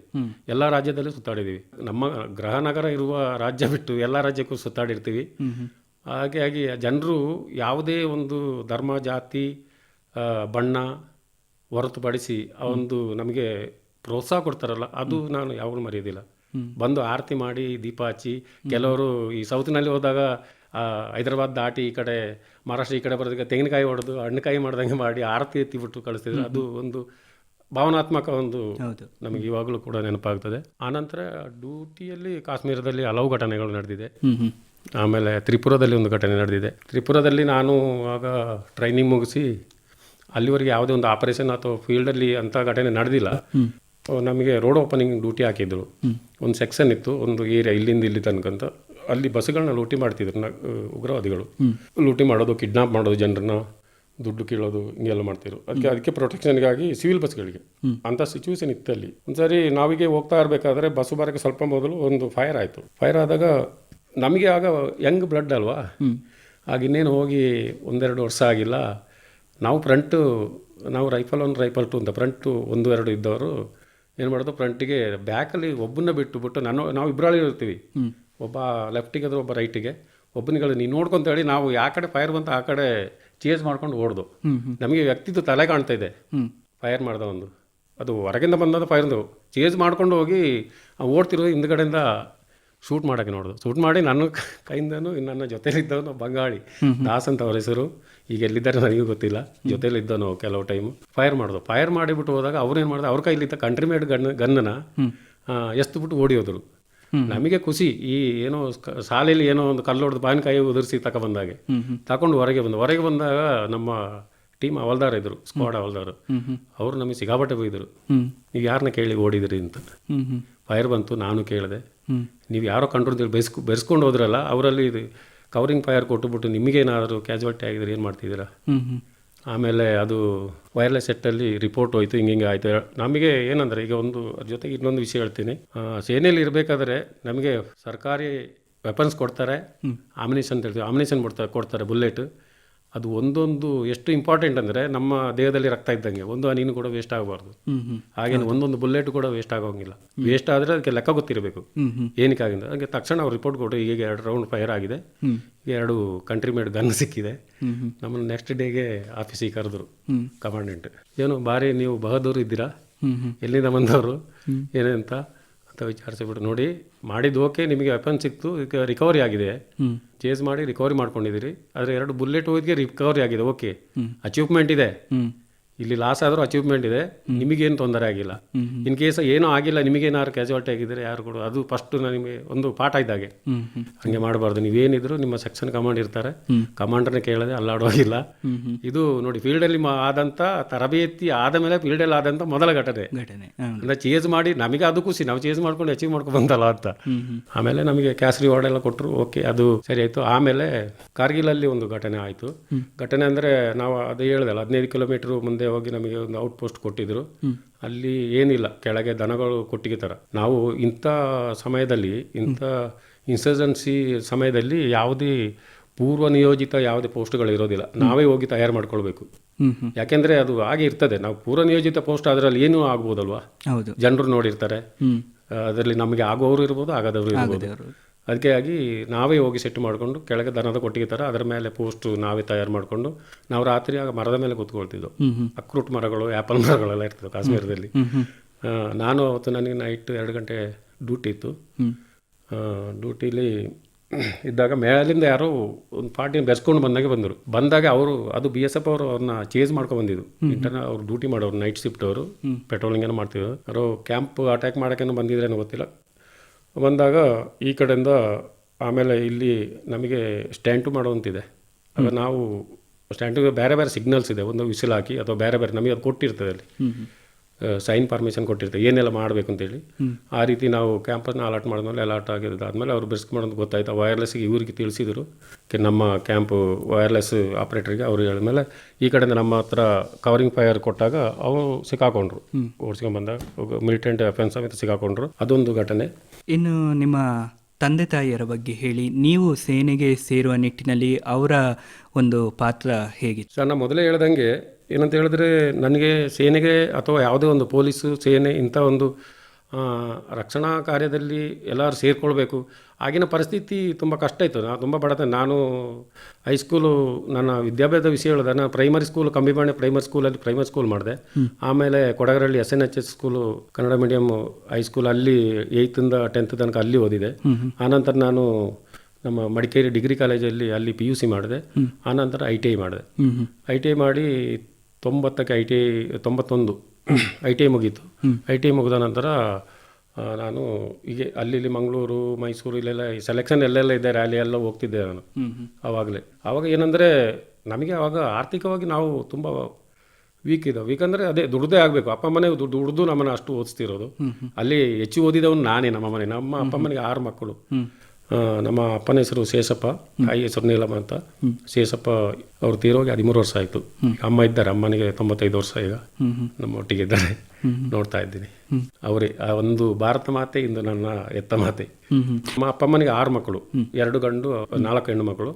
ಅದರಲ್ಲಿ ಅಣ್ಣ ಮನೆಯಲ್ಲಿದ್ದೆ ನಾವು. ಆಮೇಲೆ ನಿಮಗೆ ಗೊತ್ತೇ ಇದೆ, ಆ ಕಾಲದಲ್ಲಿ ಒಂದು ಉದ್ಯೋಗಸ್ಥ ಪುರುಷನಿಗೆ ಎಂತ ಹೇಳ್ತಾರಲ್ಲ, ಗರೇಲು ಸಮಸ್ಯೆ, ಎಷ್ಟು ಗರೇಲು ಸಮಸ್ಯೆ, ಮನೆ ಸಮಸ್ಯೆಗಳು, ಅದನ್ನ ಎಲ್ಲ ನಿಭಾಯಿಸ್ಕೊಂಡು ಬರಬೇಕು. ಅದು ನಮ್ಮ ಕರ್ತವ್ಯ ಕೂಡ. ಅಪ್ಪ ಅಮ್ಮನಿಗೆ ನಾವು ಯಾವ ರೀತಿಯಲ್ಲಿ ಸಹಾಯ ಮಾಡ್ಬೋದು ಆ ರೀತಿಯೆಲ್ಲ ನಾವು ಮಾಡ್ಕೊಂಡು ಬಂದಿದ್ವಿ. ಆಮೇಲೆ ನಾನು 2012ಕ್ಕೆ ನಾನು ನಿವೃತ್ತಿ ಬಂದಿದ್ದೆ, ಅಪ್ಪ ಅಮ್ಮನ ನೋಡ್ಕೊಳ್ಳೋಕ್ಕೆ ಯಾರೂ ಇಲ್ಲ ಅಂತೇಳಿ. ಆಮೇಲೆ ಬಂದು ಈಗ ಅಪ್ಪ ಮಾಡಿದಂಥ ಜಾಗದಲ್ಲಿ ಅದಕ್ಕೆ ಸ್ವಲ್ಪ ದಾಖಲಾತಿಗಳ ತೊಂದರೆ ಇತ್ತು. ಅದೆಲ್ಲ ಇನ್ನುಳಿದವ್ರದ್ದು ಎಲ್ಲ ಪೇಪರು ಇದೆಲ್ಲ ಸರಿ ಮಾಡಿಕೊಂಡು ಅದರ ಈಗ ಕೃಷಿ ಮಾಡ್ತಾ ಇದ್ದೀನಿ. ಆಮೇಲೆ ಒಂದು ಸಾರ್ವಜನಿಕ ಸಂಸ್ಥೆಯಲ್ಲಿ ತಾತ್ಕಾಲಿಕವಾಗಿ ಒಂದು ಸೇವೆಯನ್ನು ಮಾಡ್ತಾ ಇದ್ದೀನಿ. ಒಂದು ದಿನ ಡ್ಯೂಟಿ ಮಾಡೋದು, ಆಮೇಲೆ ಒಂದು ದಿನ ಮನೆಯಲ್ಲಿ ಕೃಷಿ ಕೆಲಸ ಮಾಡೋದು, ಇದು ಮಾಡ್ತಾ ಇದ್ದೀನಿ. ಈಗ ಸೇನೆಯಿಂದ ನಿವೃತ್ತಿ ತಗೊಂಡು ಬಂದರೆ ಈಗ ಏನಾದರೂ ಅಲ್ಲಿ ಅಗತ್ಯಕ್ಕೆ ಸೈನಿಕರು ಬೇಕು ಅಂದರೆ ವಾಪಸ್ಸು ಹೋಗಲಿಕ್ಕೆ ಯಾವ ರೀತಿಯಾದ ವ್ಯವಸ್ಥೆಗಳಿರುತ್ತೆ ನೀವು ವಾಪಸ್ ಹೋಗಬೇಕು ಅಂದರೆ? ಅದಕ್ಕೆ ಇಲ್ಲ ಅಂಥ ನಿಯಮಗಳು ಅಂತ ಏನು ನಮಗೆ ಬರತ್ತಿಗೆ ಏನಂತ ಗೊತ್ತಾ, ಆಪ್ಷನ್ ಬರ್ಕೊಳ್ತಾರೆ. ಅಂಥ ಸಿಚುವೇಶನ್ ಬಂದಾಗ ಕರೆದ್ರೆ ನಮ್ಮಷ್ಟು ಲಕ್ಕಿ ಯಾರಿಲ್ಲ. ಯಾಕೆ ಅಂದರೆ ಒಬ್ಬ ಮನೆಗೆ ಹೋದ್ಮೇಲೆ ಈ ಒಂದು ಫೀಲ್ಡಲ್ಲಿ ಇದ್ದುಬಿಟ್ಟು ಮನೆಗೆ ಹೋದ್ಮೇಲೆ ಅವ ಹಿಂದ್ಗಡೆ ಇದ್ದಿದ್ದನ್ನ ಮರ್ತು ಬಿಡ್ತಾನೆ. ಅದಕ್ಕೆ ಹೇಳೋದು, ನಮಗೆ ಅಲ್ಲಿ ಸರ್ವಿಸ್ ಮಾಡ್ತಾ ಇರೋದಕ್ಕೆ ಈ ರೊಟೇಷನ್ ಟ್ರೈನಿಂಗು ಎಕ್ಸಸೈಸ್ ಮಾಡಿಸ್ತಾರಲ್ವಾ, ಎಕ್ಸಸೈಸು ಈಗ ರಿಹರ್ಸಲ್ ಇದು ಮಾಡೋದಷ್ಟೇ. ನೀವು ರಜೆ ಹೋಗಿ ಬಂದಿರ್ತೀರಾ, ಬೇರೆ ಬೇರೆ ಕೋರ್ಸ್ ಮಾಡಿರ್ತೀರಾ, ಇದೆಲ್ಲ ಮಾಡಿ ಬಂದಾಗ ನೀವು ನಿಮ್ಮ ಉದ್ದೇಶ ಏನು ಟ್ರೈನಿಂಗ್ ಇದೆ ಅದು ಮರ್ತು ಹೋಗಿರ್ತೀರಾ. ಪುನಃ ಅವಶ್ಯಕತೆ ಬಿದ್ದರೆ ನಾವು ಇವತ್ತು ಕರೆದ್ರೆ ಇವತ್ತು ಹೋಗೋಕ್ಕೆ ರೆಡಿ ನಾವು. ಯಾಕೆ ದೇಶಕ್ಕಾಗಿ ನಮ್ಮನ್ನು ಪುನಃ ಕರಿತಿದ್ರೆ ನಾವು ಹೆಮ್ಮೆ ಪಡ್ಕೊಳ್ತೀವಿ. ಅದು ಯಾವೊಬ್ಬ ನಿವೃತ್ತ ಸೈನಿಕನು ಹೇಳೋದಿಲ್ಲ ನಾನು ಹೋಗೋದಿಲ್ಲ ಅಂತ. ಕಳೆದ ಸರಿ ಈಗ 2019 ಫೆಬ್ರವರಿ 14 ಪುಲ್ವಾಮಾ ಘಟನೆ ಆಯಿತು. 40 ಮಂದಿ ನಮ್ಮ ಸೇನೆಯ ಅರೆಸೇನಾ ಪಡೆಯ 40 ಮಂದಿ ಬಲಿದಾನ ಕೊಟ್ಟರು. ಆವಾಗ ನಾವು ನಮ್ಮನೆಗೆ ಪೇಪರ್ ವರ್ಕ್ ಕಳೆದು ನಾವು ಇದೇ ಹೇಳಿದ್ವು, ಅಥವಾ ನಮಗೆ ಅವರಿಗೆ ಅಡುಗೆ ಮಾಡಿ ಕೊಡೋಕ್ಕೆ ಆದರೂ ಅಥವಾ ಅವರ ಮೇಂಟೆನೆನ್ಸ್ಗೆ ಆದರೂ ನಮ್ಮನ್ನು ಸೇರಿಸ್ಕೊಂಡು ನಾವು ಹೋಗೋಕ್ಕೆ ರೆಡಿ ಇದ್ದೀವಿ ಅಂತ. ಅದೊಂದು ಭಾವನಾತ್ಮಕ ಇದು ಸನ್ನಿವೇಶ, ಯಾರೂ ಇಲ್ಲ ಅಂತ ಹೇಳಲ್ಲ. ಆದರೂ ನಿವೃತ್ತಿ ಬಂದವ್ರನ್ನ ಕರ್ಸ್ಕೊಳ್ಳೋಕ್ಕೆ ಅಂದರೆ ಅವರ ಹಾಗೇನಾರು ಇದ್ದರೂ ಕೂಡ ಅದು ಆ ರೀತಿ ತಗೊಳ್ಳಲ್ಲ. ಯಾಕೆಂದರೆ ಅವರ ಆರೋಗ್ಯ ಸ್ಥಿತಿ ಇರಬೇಕು, ಆಮೇಲೆ ಹಾಗೆ ತಗೊಳ್ಳೋಂಥ ಇದು ಇಲ್ಲ. ಸುಬ್ರಾಯ್ ಅವರೇ, ನಿಮ್ಮ ಮನೆಯವರ ಬಗ್ಗೆ ತಿಳಿಸಿ. ಅಂದರೆ ಸೈನಿಕನ ಪತ್ನಿಯಾಗಿ ಸಂಸಾರದಲ್ಲಿ ಅವರ ಪಾತ್ರ ಹೇಗಿರುತ್ತೆ ಅನ್ನೋದನ್ನ ತಿಳಿಸ್ಕೊಡಿ. ಸರ್, ನಾನು ಒಬ್ಬ ಸೈನಿಕನಾಗಿ ಸೈನಿಕ ಮಹಿಳೆಯರ ಬಗ್ಗೆ ಅಂದ್ರೆ ಅವರ ಮನೆ ಮಕ್ಕಳು ಹಾಗೂ ಮನೆ ಹಿರಿಯರನ್ನೆಲ್ಲ ನೋಡ್ಕೊಳ್ಳುವಂತ ನಮ್ಮ ವೈಯಕ್ತಿಕವಾಗಿ ನನ್ನ ಮಡದಿ ಬಗ್ಗೆ ಹೇಳ್ಬೇಕಂದ್ರೆ, ನಾನು 2004 ಸೈನಿಕ ಹೋಗಿ 8 ವರ್ಷ ನಂತರ ನಾನು ವಿವಾಹ ಆದೆ. ಅವರು ಆವಾಗ TCH ಮುಗಿಸಿ ಒಂದು ಗವರ್ಮೆಂಟ್ ಅಂಡರ್ಟೇಕಿಂಗ್ ಸ್ಕೂಲಲ್ಲಿ ಟೀಚರ್ ಆಗಿ ವರ್ಕ್ ಮಾಡ್ತಾ ಇದ್ರು, ಟೀಚರ್ ಟ್ರೈನಿಂಗ್ ಮಾಡಿ. ವಿವಾಹದ ಸಮಯದಲ್ಲಿ ನಾನು ಅವಾಗ ಕಾಶ್ಮೀರದಲ್ಲೇ ಇದ್ದೆ. ಸಾಮಾಜಿಕವಾಗಿ ಹೇಳ್ಬೇಕಂದ್ರೆ ಸೈನಿಕರ ಮಡದಿಯರು ಅಂದ್ರೆ ಅವರು ನಿಜವಾಗಿ ನಮಗೆ ಎಲ್ಲಾ ಕಡೆಯಿಂದ ಪ್ರೋತ್ಸಾಹ ಕೊಡುವವರು ಅವರೇ. ನಾವು ವಿವಾಹ ಆಗೋ ತನಕ ಮನೆಯಲ್ಲಿ ನಮ್ಮ ಪೋಷಕರು, ತಂದೆ ತಾಯಿ ಹೇಗೆ ನಮಗೆ ನಮ್ಮನ್ನು 18 ವರ್ಷ ತನಕ ಸಾಕಿ ಬೆಳೆಸಿ ಸೈನ್ಯಕ್ಕಾಗಿ ಅವರೊಂದು ಕೊಡುಗೆಯಾಗಿ ನಮ್ಮನ್ನು ತನ್ನ ದುಃಖವನ್ನೆಲ್ಲ ಮನಸ್ಸಲ್ಲಿಟ್ಟುಕೊಂಡು ಕಳಿಸಿಕೊಡ್ತಾರೆ, ಅದೇ ರೀತಿ ಮಡದಿಯರು ಕೂಡ ಅದು ಸೈನಿಕರ ಮನೆಯನ್ನು ನೋಡ್ಕೊಳ್ಳೋ ವಿವಾಹ ಆದ ನಂತರ ಅವರು ಕೂಡ ಒಂದು ಅವರದೇ ಸೇವೆ ಸರ್. ಯಾಕಂದ್ರೆ ನನ್ನ ಮಡದಿ ಬಗ್ಗೆ ಹೇಳ್ಬೇಕಂದ್ರೆ, ನಾನು ವಿವಾಹ ಆಗಿ ಆ ನಂತರ ಸುಮಾರು 10 ವರ್ಷ ಗಂಟ ಅವರು ಆ ಟೀಚರ್ ಕೆಲಸ ಮಾಡ್ತಾ ಇದ್ರು ಮೈಸೂರು ಜಿಲ್ಲೆ HD ಕೋಟೆಯಲ್ಲಿ. ಆಮೇಲೆ ನಾವು ಕೂಡ ಅಲ್ಲೇ ಮನೆಗೆ ಬಂದು ಹೋಗ್ತಾ ಅಲ್ಲೇ ನಾವು ಕಲ್ತಿದ್ದು. ಕಾರಣಾಂತರಗಳಿಂದ ಅವ್ರನ್ನ ಕೆಲಸ ನಿಲ್ಲಿಸಿಬಿಟ್ಟು ಮನೆ ಕರ್ಕೊಂಡು ಬರ್ಬೇಕಾಗಿತ್ತು, ಯಾಕಂದ್ರೆ ಮನೇಲಿ ಹಿರಿಯರನ್ನ ನೋಡ್ಕೊಳಕ್ಕೆ ಯಾರು ಇರ್ಲಿಲ್ಲ. ಆ ಕಾರಣ ಅವರು ಮನೆಗೆ ವಾಪಸ್ ಬಂದರು. ಆ ನಂತರ ಮನೆ ಕೃಷಿ ಕೆಲಸ ನನ್ನ ತಂದೆ ತಾಯಿಗಳನ್ನ ನೋಡ್ಕೊಂಡಿದ್ದಿದ್ದು ಅವರೇ. ಅವರು ಮನೆಗೆ ಬಂದ ಮೇಲೆ ನಾನು 2012 ಅಂದ್ರೆ ಅವರು ಅಲ್ಲಿಂದ ಉದ್ಯೋಗ ಬಿಟ್ಟು ಮನೆಗೆ ಬಂದ ನಂತರ 1 ವರ್ಷ ನಂತರ ನಾನು ಕೂಡ ಸ್ವಯಂ ಪ್ರೇರಿತ ನಿವೃತ್ತಿ ತಗೊಂಡು ಬಂದೆ. ನಾನು ರಿಟೈರ್ಡ್ ಬರೋ ತನಕ 7 ರಿಂದ 8 ವರ್ಷ ಅವರು ತುಂಬಾ ಕಷ್ಟ ಪಟ್ಟಿದ್ದಾರೆ. ಮಗುನ ನೋಡ್ಕೊಂಡು, ಮಗು ಒಂದು ಸ್ಕೂಲಿಗೆ ಹೋಗೋ ತನಕ ಅವ್ರನ್ನ ಆ ವ್ಯವಸ್ಥೆ ತನಕ ಬೆಳೆಸಿ ಅವರ ಆಗು ಹೋಗು, ಮತ್ತೆ ಹೆಂಗಸರಿಗೆ ಸಮಾಜದಲ್ಲಿ ಎಷ್ಟು ಕಷ್ಟ ಆಗ್ತದೆ ಎಲ್ಲವನ್ನೂ ಎದುರಿಸಬೇಕು. ನೆರೆಕರೆಯವರ ಮಾತು, ಮತ್ತೆ ನೆಂಟರು ಸಂಬಂಧಿಕರು ಮನೆಗೆ ಬಂದಾಗ ಅವ್ರನ್ನ ಟ್ರೀಟ್ ಮಾಡೋದು, ಆಮೇಲೆ ಸಂಬಂಧದೊಳಗೆ ಸ್ನೇಹ ರೀತಿಯಲ್ಲಿ ನಾವು ನಮ್ಮ ಕೊರತೆಯನ್ನ ಅವರು ಇಲ್ಲಿ ಸಂಬಂಧಿಕರ ಒಡನೆ ನೆರೆ ಹೊರೆಯವರೊಡನೆ ಎಲ್ಲವನ್ನು ನಿಭಾಯಿಸಿಕೊಂಡು ಹೊಂದಿಸ್ಕೊಂಡು ಹೋಗಬೇಕು. ಆಮೇಲೆ ನಾವು ದೂರದಲ್ಲಿ ಇರುವಂತ ಒಂದು ನಮಗೆ ಏನಾಗ್ತದೆ ಏನು ಇರುತ್ತೆ ಆವಾಗ ಆ ಸಮಯದಲ್ಲಿ ಬರೀ ಪತ್ರ ವ್ಯವಹಾರ ಮಾತ್ರ. ಅದು ಇವಾಗಲೂ ನಮಗೆ ನೆನಪಾಗುತ್ತೆ. ನಾನು ಮೊದಲು ಹೇಳಿದಂತೆ ಪತ್ರ ವ್ಯವಹಾರ ಅದು ಒಂದೇ ನಮಗೆ ಅವಾಗ ಮಾಧ್ಯಮ ಇದ್ದದ್ದು, ಮಾತಾಡ್ಲಿಕ್ಕೆ ಇದ್ದದ್ದು. ಅವರ ಒಂದು ಸೇವೆ ಅಮೂಲ್ಯವಾದದ್ದು ಸರ್. ನಾವು ಸೈನಿಕರಲ್ಲ, ನಿಜವಾದ ಸೈನಿಕರು ನಮ್ಮ ಮಡದಿಯರು. ನಮ್ಮನ್ನು ಪತ್ರದ ಮೂಲಕವೇ ಆಗಲಿ ಅಥವಾ ನಾವು ರಜೆ ಬಂದಾಗ ನಮಗೆ ನೀವು ಪುನಃ ರಜೆ ಮುಗಿಸಿ ಹೋಗ್ಬೇಕಾದ್ರೆ ನಮಗೆ ತುಂಬಾ ಅತಿ ದುಃಖ ಆಗ್ತದೆ. ಮಕ್ಕಳನ್ನೆಲ್ಲ ಬಿಟ್ಟು ಹೋಗೋಕೆ, ಮಡದಿನ ಬಿಟ್ಟು ಹೋಗೋಕೆ, ಜೊತೆಗೆ ಪೋಷಕರನ್ನ ತಂದೆ ತಾಯಿನ ಬಿಟ್ಟು ಹೋಗೋಕೆ. ಅದನ್ನೆಲ್ಲ ಮರೆಸೋದು ಅಂತ ಇವರು ಇಲ್ಲಿ ಮನೆಯಲ್ಲಿ ಇವರು ಎಷ್ಟು ಚೆನ್ನಾಗಿ ಅವ್ರನ್ನ ನೋಡ್ಕೊಳ್ತಾರೆ ಅಂತ ನಮಗೊಂದು ಭರವಸೆ ಇರ್ತದೆ 100% ಅದೇ ರೀತಿ ಅವರು ನಮ್ಮ ಮೇಲೆ ಅಷ್ಟೇ ವಿಶ್ವಾಸ ಮಾಡಿರ್ತಾರೆ. ನಾವು ಇನ್ನೊಂದು ರಜಾ ಹೋಗಿ ಬರುವ ತನಕ ಅವರು ಎಲ್ಲಾ ದುಃಖನ ತನ್ನ ಮನಸ್ಸಲ್ಲೇ ಇಟ್ಟುಕೊಂಡು ನಮಗೆ ಮಾನಸಿಕವಾಗಿಯೂ ಪತ್ರದ ಮೂಲಕ ನಮಗೆ ಪ್ರೋತ್ಸಾಹ ನೀಡುತ್ತಾ ತುಂಬಾ ಸಪೋರ್ಟ್ ಮಾಡ್ತಿದ್ರು ಸರ್. ಇನ್ನು ಈ ಸೇನೆ ಅಂತೇಳಿದರೆ ಎಲ್ಲರಿಗೂ ಒಂದು ಕಲ್ಪನೆ ಇರ್ತದೆ, ಬರೀ ಯುದ್ಧ ಭೂಮಿ, ಯುದ್ಧ ಮಾಡುವಂಥದ್ದು, ಆ ಕಡೆ ಈ ಕಡೆ ಹೊಡೆದಾಟ, ಇಂಥದೇ ಒಂದು ಕಲ್ಪನೆ ಇರ್ತದೆ. ಇದು ಅಲ್ಲದೆ ಸೇನೆ ಅಂತೇಳಿದರೆ ಬೇರೆ ಯಾವ್ಯಾವ ರೀತಿಯಾದಂಥ ಚಟುವಟಿಕೆಗಳು, ಕೆಲಸ ಕಾರ್ಯಗಳು ಅಲ್ಲಿ ಇರ್ತದೆ? ಸರ್, ಒಂದು ಸೇನೆ ಅಂದರೆ ಒಬ್ಬ ಸೈನಿಕ ಅಂತ ಹೇಳಿದ್ರೆ ಅವನು ಸಂಪೂರ್ಣ ಒಬ್ಬ ವ್ಯಕ್ತಿ ಆಗ್ತಾನೆ ಸಮಾಜದಲ್ಲಿ ಬದುಕಕ್ಕೆ. ಅವನು ಬಂದು ಹೇಗೆ ಬದುಕ್ತಾನೆ ಅಂತ ಅದು ಮುಖ್ಯ ಅಲ್ಲ, ಆರ್ಥಿಕ ಸ್ಥಿತಿ ಅದು ಬಿಡಿ. ಅದು ಆರ್ಥಿಕ ಸ್ಥಿತಿ ಬಿಟ್ಟು ಹೇಳಿದ್ರೆ ಒಬ್ಬ ಸಂಪೂರ್ಣ ವ್ಯಕ್ತಿಯಾಗಿ ಮಾರ್ಪಡೋದೇ ಸೈನ್ಯದಲ್ಲಿ. ಯಾಕೆಂದರೆ ಅವನಿಗೆಲ್ಲ ಕೆಲಸ, ನೀವು ದುಡಿಯೋಕ್ಕೆ ಇರುವಂಥ ಎಲ್ಲ ಕೆಲಸಗಳನ್ನು ಕಲಿಸ್ತಾರೆ. ಸೈನ್ಯದ ಒಂದು ಕ್ಯಾಂಪಸ್ ಅಂದರೆ ಅದೊಂದು ಸಣ್ಣ ಒಂದು ಸಮಾಜದ ಒಂದು ಒಕ್ಕೂಟ ಇದ್ದಾಗೆ. ಅಲ್ಲಿ ನೋಡಿ ಮೆಸ್ ಇರ್ತದೆ, ಮೆಸ್ಸಿಗೆ ಬೇಕಾದ ಫಾರ್ಮ್ಯಾಲಿಟಿಗಳನ್ನ ಅಲ್ಲಿಯವರೇ ಮಾಡಬೇಕು, ಹೊರಗಿನವರು ಯಾರು ಮಾಡುವಂಗಿಲ್ಲ. ಅಲ್ಲಿ ಅಡ್ಮಿನಿಸ್ಟ್ರೇಟಿವ್ ಆಫೀಸ್ಗಳಿಗೂ ನಮ್ಮವರನ್ನೇ ಇದು ಮಾಡ್ಕೊಳ್ಳೋದು. ನಾನೀಗ ಸೇನೆಯಲ್ಲಿ ಇಷ್ಟೆಲ್ಲ ಕರ್ತವ್ಯ ಜೊತೆಗೆ ಹೆಚ್ಚಿನ ಕಡಿಮೆ 15 ವರ್ಷ ನಾನು ಆಫೀಸ್ ವರ್ಕನ್ನು ಮಾಡಿದ್ದೀನಿ. ಸಿಕಂದ್ರಾಬಾದಲ್ಲಿ ಇರೋದಕ್ಕೆ ನಮಗೆ ಪರ್ಮಿಷನ್ ಕೊಡ್ತಾರೆ ಹೈಯರ್ ಎಜುಕೇಷನ್ಗೆ. BA ಆನರ್ ಮಾಡಿದೆ ಹಿಂದಿ ಮೀಡಿಯಮಲ್ಲಿ ಉಸ್ಮಾನಿ ಯೂನಿವರ್ಸಿಟಿಯಲ್ಲಿ. ಅದು ಮಾಡಿ ಆನಂತರ ನಾನು ಅಲ್ಲಿದ್ದು ಕೆಲವು ಕೋರ್ಸ್ಗಳಿದ್ದಾವೆ. ನನಗೆ ಸಿಗ್ನಲ್ ತುಂಬ ಇಷ್ಟ. ಅಲ್ಲಿ ನನಗೆ OTLK ಅಂತ ಒಂದು ಕೋರ್ಸ್ ತಗೊಂಡೆ. ಕೋರ್ಸಲ್ಲಿ ನಾನು ಟಾಪರ್ ಆಗಿ ಬಂದೆ. ಆಲ್ಮೋಸ್ಟ್ ಅದು ಯೂಸ್ ಆಗಿದ್ದು ಕಾಶ್ಮೀರದಲ್ಲಿ OTLK ಅಂದರೆ ಒನ್ ಟೈಮ್ ಲೆಟರ್ ಕೀ ಅಂತ.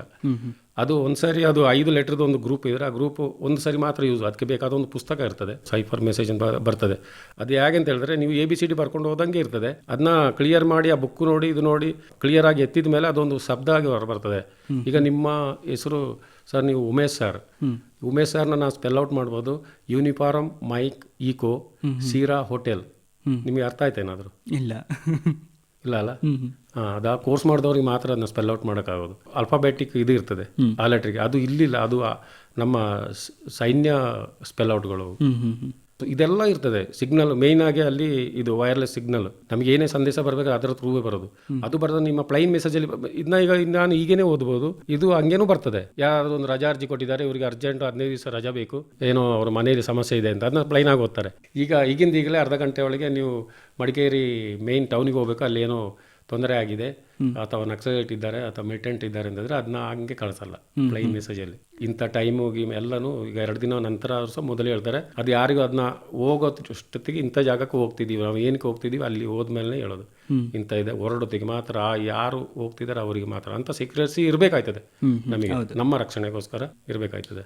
ನೀವು ಸೇನೆಗೆ ಸೇರಿ ಅಲ್ಲಿ ನೀವು ಕಲ್ತಂತಹ ಒಂದು ಕಠಿಣವಾದ ಶಿಸ್ತಿನ ಜೀವನ ಕ್ರಮವನ್ನು ಇಲ್ಲಿ ಬಂದ ನಂತರ ಯಾವ ರೀತಿಯಲ್ಲಿ ಅಳವಡಿಸ್ಕೊಂಡಿದ್ದೀರಾ? ಅಲ್ಲಿದು ಕರ್ತವ್ಯ ಸಮಯದಲ್ಲಿ ಅಲ್ಲಿ ಮಾಡುವಂಥದ್ದು ಅದೇ ಬೇರೆ. ನಾವು ಇಲ್ಲಿ ಈ ಪರಿಸರಕ್ಕೆ ಹೊಂದಿಕೊಂಡು ಮಾಡುವಂಥದ್ದು ಮುಖ್ಯವಾಗಿ ಅಂದರೆ ನಾವು ಬೆಳಗ್ಗೆ ಬೇಗ ಏಳುವುದು, ನಮ್ಮ ಕೆಲಸವನ್ನು ನಾವೇ ಮಾಡಿಕೊಳ್ಳೋದು, ಇದು ಮುಖ್ಯವಾಗಿ ಸಾಧಾರಣವಾಗಿ ಎಲ್ಲ ನಿವೃತ್ತ ಸೈನಿಕರು ಫಾಲೋ ಮಾಡ್ತಾರೆ. ಬ್ರಾಹ್ಮಿ ಮುಹೂರ್ತದಲ್ಲಿ ಅದು ಮಕ್ಕಳೇ ಆಗಲಿ ವಯಸ್ಕರೇ ಆಗಲಿ ಯಾರು ಎದ್ದು ಚಟುವಟಿಕೆಗೆ ಒಳಗೊಂಡಿರ್ತಾರೋ ಅವರ ಆರೋಗ್ಯನೂ ಚೆನ್ನಾಗಿರ್ತದೆ, ಅವರ ಜೀರ್ಣಕ್ರಿಯೆನೂ ಚೆನ್ನಾಗಿರ್ತದೆ. ಆಮೇಲೆ ಅವರ ಏನು ಅವರು ಒಂದು ದಿನ ಮೊದಲು ನಾಳೆ ಇಂಥದ್ದು ಮಾಡಬೇಕು ಅಂತ ಒಂದು ಉದ್ದೇಶ ಇಟ್ಟುಕೊಂಡು ಸಂಜೆ ರಾತ್ರಿ ಮಲಗಿರ್ತಾರೆ. ಆ ಉದ್ದೇಶ ಸಂಪೂರ್ಣ ಮಾಡೋಕ್ಕೆ ಒಂದು ಸಮಯ ಸಿಗ್ತದೆ. ಆಮೇಲೆ ಒಂದು ಕ್ರಿಯೇಟಿವ್ ಮೈಂಡ್ ಇರ್ತದೆ. ನೀವು ಬೆಳಿಗ್ಗೆ ಆದಷ್ಟು ಬೇಗ, ಅದು ನಾವು ಕಂಡ ಮಟ್ಟಿಗೆ. ಈಗ ನಾವು ಸೈನಿಕ ಇದಕ್ಕೆ ಸೈನ್ಯದವರು ಮಾತ್ರ ಮಾಡೋ ಅಂತ ಹೇಳಿ ಎಷ್ಟೋ ಜನ ಇದೆ ಸಮಾಜ. ನಾವು ನಮ್ಮ ಸುತ್ತಮುತ್ತ ಇವಾಗಲೂ ನೋಡ್ತಿದ್ದೀವಿ. ಈಗ ಆರೋಗ್ಯ ದೃಷ್ಟಿಯಿಂದ ಸಾಧಾರಣವಾಗಿ 5 ಗಂಟೆಗೆ ಹೇಳೋದು, ಮಹಿಳೆಯರು ಮಕ್ಕಳು ಎಲ್ಲರೂ ವಾಕಿಂಗ್ ಮಾಡೋಕ್ಕೆಲ್ಲ ಇದು ಮಾಡ್ತಿದ್ದಾರೆ. ಇದು ಮೊಟ್ಟ ಮೊದಲಾಗಿ ಫಸ್ಟು ಇಂಥ ಕ್ರಿಯೇಟಿವ್ ಆ್ಯಕ್ಟಿವ್ ಎಲ್ಲ ಶುರು ಆಗಿದೆ ಸೈನ್ಯದಿಂದ ನಾನು ನೋಡಿದ ಮಟ್ಟಿಗೆ. ಯಾಕೆಂದರೆ ನಾವು 4 ಗಂಟೆಗೆ ಎದ್ದುಬಿಟ್ಟು 4:15 5 ಗಂಟೆ ರೆಡಿಯಾಗಿ 5:30 ಗಂಟೆ ಗ್ರೌಂಡಿಗೆ ತಲುಪೋದು, ಎಕ್ಸಸೈಸ್ ಇದ್ದರೆ ಡ್ಯೂಟಿಗೆ ಹೋಗೋರಾದರೆ ಡ್ಯೂಟಿಗೆ ಹೋಗೋದು, ಇದು ಮಾಡ್ತಾರೆ. ಅದು ಮಾಡಲೇಬೇಕು. ಅದು ಒಂದು ಆರೋಗ್ಯ ದೃಷ್ಟಿಯಿಂದ ಅದು ನಮಗೆ ಅಲ್ಲಿ ತರಬೇತಿಯಿಂದ ಪಡ್ಕೊಂಡು ಬಂದಿದ್ದು ಅಥವಾ ಅಲ್ಲಿನ ಪರಿಸ್ಥಿತಿಗೆ ಹೊಂದಿಕೊಂಡು ನಾವಿಲ್ಲಿ ಅದು ನಮಗೆ ಒಂದು ಗಿಫ್ಟ್, ಅದು ಗಾಡ್ ಗಿಫ್ಟ್ ಅಂತ ಹೇಳ್ಬೋದು ನಮಗೆ ಅಲ್ಲಿಂದ ಸಿಕ್ಕಿರೋದು. ಅದೇ ನಾವು ಇಲ್ಲೇ ಇದ್ದಿದ್ರೆ ಅದು ಮಾಡ್ತಿತ್ತಿಲ್ವೇನೋ. ಇನ್ನು ಸೇನೆಗೆ ನೀವು ಸೇರಿದ್ರಿಂದ ನಿಮಗೆ ಜೀವನದಲ್ಲಿ ಏನೇನು ಉಪಯೋಗ ಆಯಿತು ಅನ್ನೋದ್ರ ಬಗ್ಗೆ ತಿಳಿಸಿ. ನಮಗೆ ದೇಶ ಅಂದರೆ ಏನು, ಸಮಾಜ ಅಂದರೆ ಏನು, ಸಮಾಜದಲ್ಲಿ ಹೇಗೆ ಬದುಕಬೇಕು, ದೇಶಕ್ಕಾಗಿ ಏನು ಕೊಡ್ಬೋದು, ಒಬ್ಬ ಆರ್ಥಿಕವಾಗಿ ಹಿಂದುಳಿದಿರಲಿ ಸಾಮಾಜಿಕವಾಗಿ ಹಿಂದುಳಿದಿರಲಿ ದೇಶದ ಬಗ್ಗೆ ನಮಗೆ ಎಷ್ಟು ಅಭಿಮಾನ ಇರಬೇಕು, ಒಂದು ಅದು ಕಲಿಸಿಕೊಟ್ಟಿದೆ. ಆಮೇಲೆ ನಾನು ಸೈನ್ಯಕ್ಕೆ ಸೇರಿ ನಿವೃತ್ತಿ ಬಂದರಿಂದ ನಾನು ಬದುಕುತ್ತಿರೋದೇ ಅದರಿಂದ. ಯಾಕೆಂದರೆ ನನಗೆ ಪೆನ್ಷನ್ ಬರ್ತಿದೆ. ಪೆನ್ಷನ್ನೇ ನನಗೆ ಬದುಕಿನ ಮೂಲ. ನಾವೇನು ಪಿತ್ರಾರ್ಜಿತವಾಗಿ ಬೇಕಾದಷ್ಟು ಆಸ್ತಿ ಹೊಂದಿಕೊಂಡು ಬಂದವರಲ್ಲ. ಸಂತೋಷ ಜೀವನ. ಈಗ ನಾನು ಇರುವ ಮಟ್ಟಿಗೆ ನಾನು ಸಂತೋಷ ಇರೋಕ್ಕೆ ಕಾರಣ ಅಂದರೆ ನಾನು ಅಲ್ಲಿ ಒಂದಷ್ಟು ವರ್ಷ ಸರ್ವಿಸ್ ಮಾಡಿ ಅದರಲ್ಲಿ ಬರುವ ನಿವೃತ್ತಿ ವೇತನದಲ್ಲಿ ಬದುಕುತ್ತಿರೋದೇ ಒಂದು ನನಗೆ ಸಾಂತ್ವನ ಜೀವನ. ಸೈನ್ಯ ಬೇಕಾದಷ್ಟು ಕೊಟ್ಟಿದೆ, ಬೇಕಾದಷ್ಟು ಕಲಿಸಿದೆ. ಯಾಕೆಂದರೆ ಪ್ರತಿಯೊಂದು ರಾಜ್ಯದ ಬದುಕು ಹೇಗಿದೆ ನೋಡಿದ್ದೀವಿ. ಈವನ್ ಆಲ್ಮೋಸ್ಟ್ ಎಲ್ಲ ರಾಜ್ಯಕ್ಕೆ ಸುತ್ತಾಡಿದ್ದೀನಿ ನಾನು.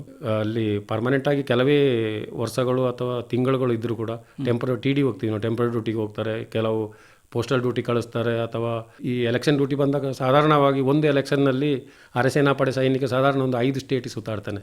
ಅಲ್ಲಿ ಮುಗಿದಾಗ ಅಲ್ಲಿಂದ ಈಚೆ ಕಡೆಯಿಂದ ಆಚೆ ಕಡೆಗೆ ಹಾಗೆ ಕಳಿಸಿ ಅಲ್ಲಿನ ಜನಸಮೂಹ ಹೇಗಿದೆ, ಅಲ್ಲಿನ ಪರಿಸ್ಥಿತಿ ಆಗಿದೆ, ವೆದರ್ ಆಗಿದೆ, ಅದೇ ಅಲ್ಲಿನ ಹವಾಗುಣ ಪರಿಸ್ಥಿತಿ ಎಲ್ಲ ಅರ್ಥ ಆಗ್ಬಿಡ್ತದೆ. ಅದಕ್ಕೆ ಸರಿಯಾಗಿ ಆಲ್ಮೋಸ್ಟ್ ಈಗ ನಾನು ಒಂದು ಮಾತು ಹೇಳ್ತೀನಿ, ದೇಶಾದ್ಯಂತ 30 ರಾಜ್ಯದಲ್ಲಿ ಸುತ್ತಿದ್ರು ಕೂಡ ಕೊಡಗಿನಂಥ ರಾಜ್ಯ ನಾನು ಜಾಗ ಈ ಸ್ಥಳ ಇಲ್ಲಿ ಹುಟ್ಟಿ ಇದೊಂದು ಪುಣ್ಯಭೂಮಿ ಅಂತ ಹೇಳಬೇಕು. ಅದೇನೋ ಈ ಕಾವೇರಿ ಮಾತೆಯ ಮಡಿಲೋ ಆಗೇನೋ ಗೊತ್ತಿಲ್ಲ, ಅದೇನೋ ವಿಕೋಪಗಳು ಏನೇನೋ ನಡೆದಿದೆ, ಆದರೂ ಕೂಡ ಜನರು ಅಷ್ಟು ಸೆನ್ಸಿಟಿಯಾಗಿ ಅದನ್ನೆಲ್ಲ ಎದುರಿಸಿ ನಿಂತು ಯಾವುದೇ ಒಂದು ಸಾಮಾಜಿಕ ವಿರುದ್ಧದ ಯಾವುದೇ ಇದಿದ್ರು ರಾಜ್ಯ ಮಟ್ಟದಲ್ಲಿ ರಾಷ್ಟ್ರ ಮಟ್ಟದಲ್ಲಿ ಕೆಳ ಸ್ಥಾನದಲ್ಲಿದ್ದು ದೇಶಕ್ಕೆ ಅತಿ ಹೆಚ್ಚು ಆದಾಯವನ್ನು ಕೊಡುವ ದೇಶದ ಅತಿ ಚಿಕ್ಕ ಜಿಲ್ಲೆ ಆಗಿರೋದು ಕೊಡಗು ಒಂದು ಮಾತ್ರ. ಇದರಲ್ಲಿ ಯಾರೇ ಕೇಳಿದ್ರು ಹೇಳ್ತಾರೆ 1988ರಲ್ಲಿ ಒಂದು ಜಿಲ್ಲೆ ದೇಶಕ್ಕೆ ಕೊಡ್ತಿದ್ದ ಎಕ್ಸ್ಪೋರ್ಟ್ ಇನ್ಕಮೇ 500 ಕೋಟಿ ಏನೋ, ಈಗ ಸಾವಿರಾರು ಕೋಟಿ ಮೇಲೆ ಹೋಗಿದೆ. ಕೃಷಿಕರು ಕೃಷಿನ ನಂಬಿ ಸೈನ್ಯ ಆಮೇಲೆ ಆಟೋಟಗಳಲ್ಲಿ ಈ ಮಣ್ಣಿನಲ್ಲಿ ಹುಟ್ಟಿ ಬೆಳೆದು ನಾನೊಬ್ಬ ಸೈನಿಕನಾಗಿ ಬಂದಿದ್ದು ಅದು ನನಗೆ ದೇವರ ಕೊಟ್ಟಂತ ಒಂದು ಆಶೀರ್ವಾದ, ಗಾಡ್ ಗಿಫ್ಟ್ ಅಂತ ಹೇಳ್ತಾರೆ ಅಂತ ನಾನು ನಂಬ್ತೀನಿ. ಹಾಗೆ ಹಲವಾರು ಸೈನಿಕರನ್ನು ಸಹ ಈ ನಾಡು ಕೊಟ್ಟಿದೆ ದೇಶಕ್ಕೆ. ಇನ್ನು ನೀವು ಸೇನೆಗೆ ಸಂಬಂಧಿಸಿದಂತೆ ಪ್ರಶಸ್ತಿಗಳು ಬಂದಿದ್ರೆ, ಮೆಡಲ್ಗಳು ಬಂದಿದ್ರೆ, ಅವುಗಳ ಬಗ್ಗೆ ಕೇಳುಗರೊಂದಿಗೆ ವಿಷಯವನ್ನು ಹಂಚ್ಕೊಳ್ಳಿ. ನಾನು ಅಫಿಷಿಯಲ್ ವರ್ಕ್ ಜಾಸ್ತಿ ಮಾಡಿದ್ದಕ್ಕೆ ನಾವು ಹೆಚ್ಚು ಹಿಂದಿ ಜಾಸ್ತಿ ಮಾಡಬೇಕಲ್ಲಿ ಕಂಪಲ್ಸರಿ. ಇಲ್ಲಿ ಈಗ ಆಲ್ಮೋಸ್ಟ್ ಸೆಂಟ್ರಲ್ ಗೌರ್ಮೆಂಟ್ ಎಲ್ಲ ಆಫೀಸಲ್ಲಿ 30% ಹಿಂದಿ ವರ್ಕ್ ಮಾಡಬೇಕು ಅಂತ ಹೇಳ್ತಾರೆ. ಆದರೆ ಎಷ್ಟು ನಡೀತದೆ ಗೊತ್ತಿಲ್ಲ, ಆಲ್ಮೋಸ್ಟ್ ಎಲ್ಲ ಇಂಗ್ಲೀಷಲ್ಲಿ ನಡೀತದೆ ಸೌದರ್ನ್ ಸ್ಟೇಟಲ್ಲಿ. ನಮಗೆ ನಾನ್ ಹಿಂದಿಗಳಿಗೆ ನಾವು ಸೌತ್ ಅವರೆಲ್ಲ ನಾನ್ ಹಿಂದಿಗಳು ಅಂತ ಹೇಳೋದು. ನಮಗೆ ಒಂದು ಸೆಪ್ಟೆಂಬರ್ ತಿಂಗಳಲ್ಲಿ ಒಂದು ಪಕ್ವಾಡ ನಡೀತಿತ್ತು, ಇಲ್ಲಿನೂ ನಡೀತದೆ ಕಾಣ್ತದೆ, ಇವಾಗ ಇದೇನೋ ಗೊತ್ತಿಲ್ಲ. ಅದೊಂದು ಫಂಡು ಬಿಡುಗಡೆ ಮಾಡ್ತಾರೆ. ಅಲ್ಲಿ ಆಫೀಸ್ ವರ್ಕ್ ಪ್ರಕಾರ ಹೇಳೋದಾದರೆ ಹಿಂದಿ ಕಾಂಪಿಟೇಷನಲ್ಲಿ ಪ್ರತಿ ವರ್ಷ ಒಂದು 5-6 ಸಾವಿರ ಕ್ಯಾಶ್ ರಿವಾರ್ಡ್ ತಗೊಳ್ತಿದ್ದೆ ನಾನು. ಯಾಕಂದರೆ ನನಗೆ ಭಾಷೆಗಳಲ್ಲಿ ಕನ್ನಡ ಭಾಷೆ ನಮ್ಮ ಪ್ರಾದೇಶಿಕ ಭಾಷೆ, ಆಮೇಲೆ ರಾಷ್ಟ್ರ ಭಾಷೆಯಲ್ಲಿ ಹಿಂದಿ ಭಾಷೆ ನನಗೆ ಅದು ಕರಗತ ಅಂತ ಆಗಿದೆ ಅಂತ ಹೇಳೋದಿಲ್ಲ, ನನಗೆ ಅಚ್ಚುಮೆಚ್ಚು. ಅಲ್ಲಿನೂ ಅಷ್ಟೇ ನಾನು ಹಿಂದಿಯಲ್ಲೇ ಹೆಚ್ಚು ಲೆಟರ್ ಹೆಡ್ಗಳನ್ನ ಮಾಡೋದು ಇದೆಲ್ಲ ಮಾಡ್ತಿದ್ದೆ. ಆಗ ಕಂಪ್ಯೂಟರ್ ಇರಲಿಲ್ಲ, ಎಲ್ಲ ಕೈಬರ. ಒಬ್ಬ ಕ್ಲರ್ಕ್ ಆದವಾಗ ನಾನು ಕಂಪನಿ ಕ್ಲರ್ಕಾಗಿ ಹೆಚ್ಚು ಮಾಡಿದ್ದು.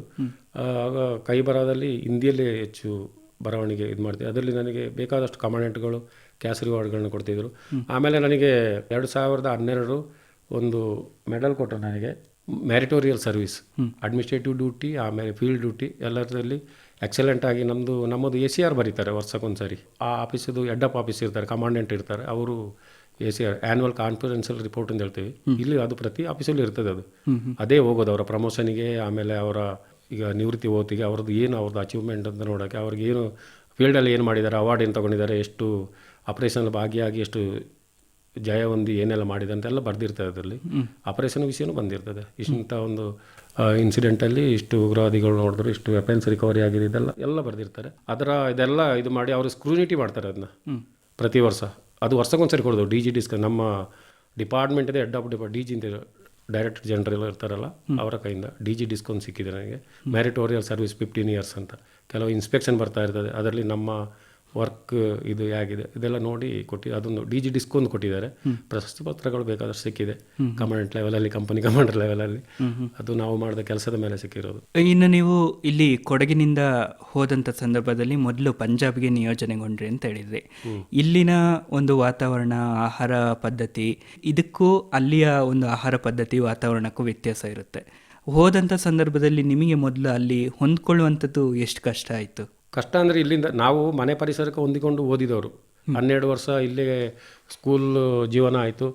ಆಮೇಲೆ ಅದೇ ಸ್ಕೂಲ್ ಜೀವನ ಐ ಟಿ ಆದಮೇಲೆ ನಮಗೆ ಆವಾಗ ಉದ್ಯೋಗ ಹುಡ್ಕೋದೇ ಒಂದು ಉದ್ಯೋಗ ತಲಾಸಿ ಅಂತ ಹೇಳ್ತಾರಲ್ಲ, ಅದು ಭಾರಿ ಬೃಹತ್ತಾಗಿ ಮಾಡ್ತಿದ್ದೆ. ನನಗೆ ಉದ್ಯೋಗದ ಅವಶ್ಯಕತೆ ಇತ್ತು. ನಾನು ಓದಿದವನೇ. ಆವಾಗಿನ ನಮ್ಮ ಪರಿಸ್ಥಿತಿಗೆ PUC ದೊಡ್ಡ ಎಜುಕೇಷನ್ ನನಗೆ ಅವಾಗೆಲ್ಲ. ಅಲ್ಲಿ ಎಲ್ಲಿ ಬೇಕಾದರೂ ಎಲ್ಲ ಅರ್ಜಿ ಹಾಕೋದು ಹೋಗೋದು. ಆಮೇಲೆ ಹೋದಾಗ ಫಸ್ಟ್ ನನಗೆ 1 ತಿಂಗಳು ಬೆಂಗಳೂರಲ್ಲಿ ಇದ್ದೆ ಅಂತ ಹೇಳಿದ್ರೆ 1 ತಿಂಗಳಲ್ಲಿ ನನಗೆ ಟೈಫಾಯ್ಡ್ ಬಂತು.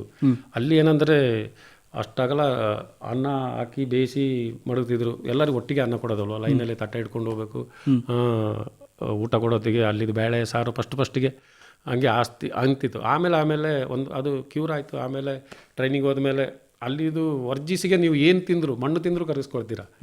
ಅದಾಗಿದೆ ಟ್ರೈನಿಂಗಲ್ಲಿ. ನೀವು ಫಸ್ಟಿಗೆ 5 ಕಿಲೋಮೀಟ್ರು, ಆಮೇಲೆ 8 ಕಿಲೋಮೀಟ್ರು, ಆಮೇಲೆ 15 ಕಿಲೋಮೀಟ್ರು, ಲಾಸ್ಟಿಗೆ ಫೈನಲ್ ಟೆಸ್ಟಿಗೆ 32 ಕಿಲೋಮೀಟ್ರ್ ಓಡಬೇಕು. ಆ ಓಡೋತ್ತಿಗೆ ನೀವು ಏನು ತಿಂದರೆ ನೀವು ಕರೆಸ್ಕೊಳ್ಳಲ್ಲ.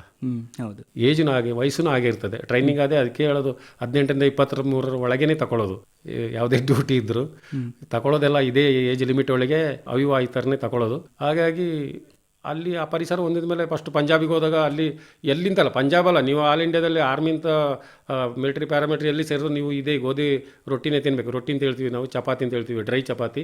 ಆಮೇಲೆ ಆಗೆಲ್ಲ ಏನಂದರೆ ಬೆಂಕಿಲೇ ಉರಿಸ್ತಿದ್ದು, ದೊಡ್ಡ ತಾವ ಇರ್ತಿತ್ತು, ತಾವದಲ್ಲಿ ಒಂದು ಟೇಬಲ್ ಅಷ್ಟು ಅಗಲ ಇರ್ತಿತ್ತು, 4-5 ಜನ ಕುಕ್ಗಳು ಮಾಡಿ ಎಲ್ಲ ಕಾಯಿಸಿ ಪುನಃ ಅಡಿಯಲ್ಲಿ ಕೆಂಡದಲ್ಲಿ ಮಾಡ್ತಿದ್ರು.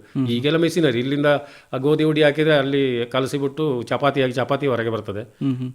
ಗೋಧಿ ನಾವು ರೊಟ್ಟಿ ಅಂತ ಹೇಳೋದು, ಡ್ರೈ ಚಪಾತಿ, ಅದು ಎಣ್ಣೆ ಹಾಕಿ ಕೊಡೋಲ್ಲ. ಎಣ್ಣೆ ಹಾಕಿ ನಮಗೆ ಅದು ತಿಂಡಿಗೆ ಮಾಡ್ತಾರೆ, ಬೆಳಗಿನ ತಿಂಡಿಗೆ ಬ್ರೇಕ್ಫಾಸ್ಟ್. ಹಾಗೆ ನಾವು ಲೆಕ್ಕ ಇಟ್ಟು ತಗೊಳ್ಳೋದಲ್ಲ, ಹೀಗೆ ಒಂದು ಇಡೀ ಹಿಂಗೆ ಇಟ್ಕೊಳ್ಳೋದು, ಅದರಲ್ಲಿ 20 ರೊಟ್ಟಿ ಇದ್ರೂ ಇತ್ತು, ಹಂಗೆ ತಿಂತಿದ್ದೆ ನಾವು. ಅವಾಗಿನ ವಯಸ್ಸು ಸರಿಯಾಗಿ ಅಂಥ ವರ್ಕೌಟು. ಹಾಗೆ ಅದು ನೀವು ಯಾವ ಸ್ಟೇಟಿಗೆ ಹೋದರೂ ಒಂದು ಸಾರಿ ಸೆಟ್ ಆದರೆ ಅದೇ ಊಟ ನಮಗೆ. ಬಾಕಿ ವೆದರು ಏನು ಸರ್, ಈಗ ಸೆಂಟ್ರಲ್ ಗೌರ್ಮೆಂಟ್ ಅಂದರೆ ಈಗ ಎಲ್ಲೋ ಹೊರ ಸ್ಟೇಟ್ ಅವರು ಇಲ್ಲಿ ಬಂದು ಉದ್ಯೋಗ ಮಾಡ್ತಾ ಇಲ್ವಾ, ಅದೇ ರೀತಿ. ಅಂದರೆ ನಮ್ಮದು ಸ್ವಲ್ಪ ಫೀಲ್ಡಲ್ಲಿ ಜಾಸ್ತಿ ಇರೋದಕ್ಕೆ ಆಗಿ ಫೀಲ್ಡ್ ವರ್ಕೌಟ್ ಜಾಸ್ತಿ, ಅದಕ್ಕೆ ಸರಿಯಾಗಿ ನಮ್ಮನ್ನು ತರಬೇತಿ ಕೊಟ್ಟು ನಮ್ಮನ್ನು ನಿಯೋಜಿಸ್ತಾರೆ, ಆ ರೀತಿಯಲ್ಲಿ ಮಾಡಿರ್ತಾರೆ. ಅದಕ್ಕೆ ನಾವು ಡಿಪೆಂಡ್ ಆಗಿರ್ತೇವೆ. ಇನ್ನು ಈಗಿನ ಯುವಕರು ಸೇನೆಗೆ ಸೇರಲಿಕ್ಕೆ ಬಯಸುವಂಥವ್ರು, ಅವರು ಸೇನೆಗೆ ಹೋಗೋದಕ್ಕಿಂತ ಮುಂಚೆ ಯಾವ ರೀತಿಯಾದಂಥ ಪೂರ್ವ ತಯಾರಿಯನ್ನು ಮಾಡ್ಕೋಬೇಕು, ಅವುಗಳ ಬಗ್ಗೆ ಸ್ವಲ್ಪ ತಿಳಿಸ್ಕೊಡಿ.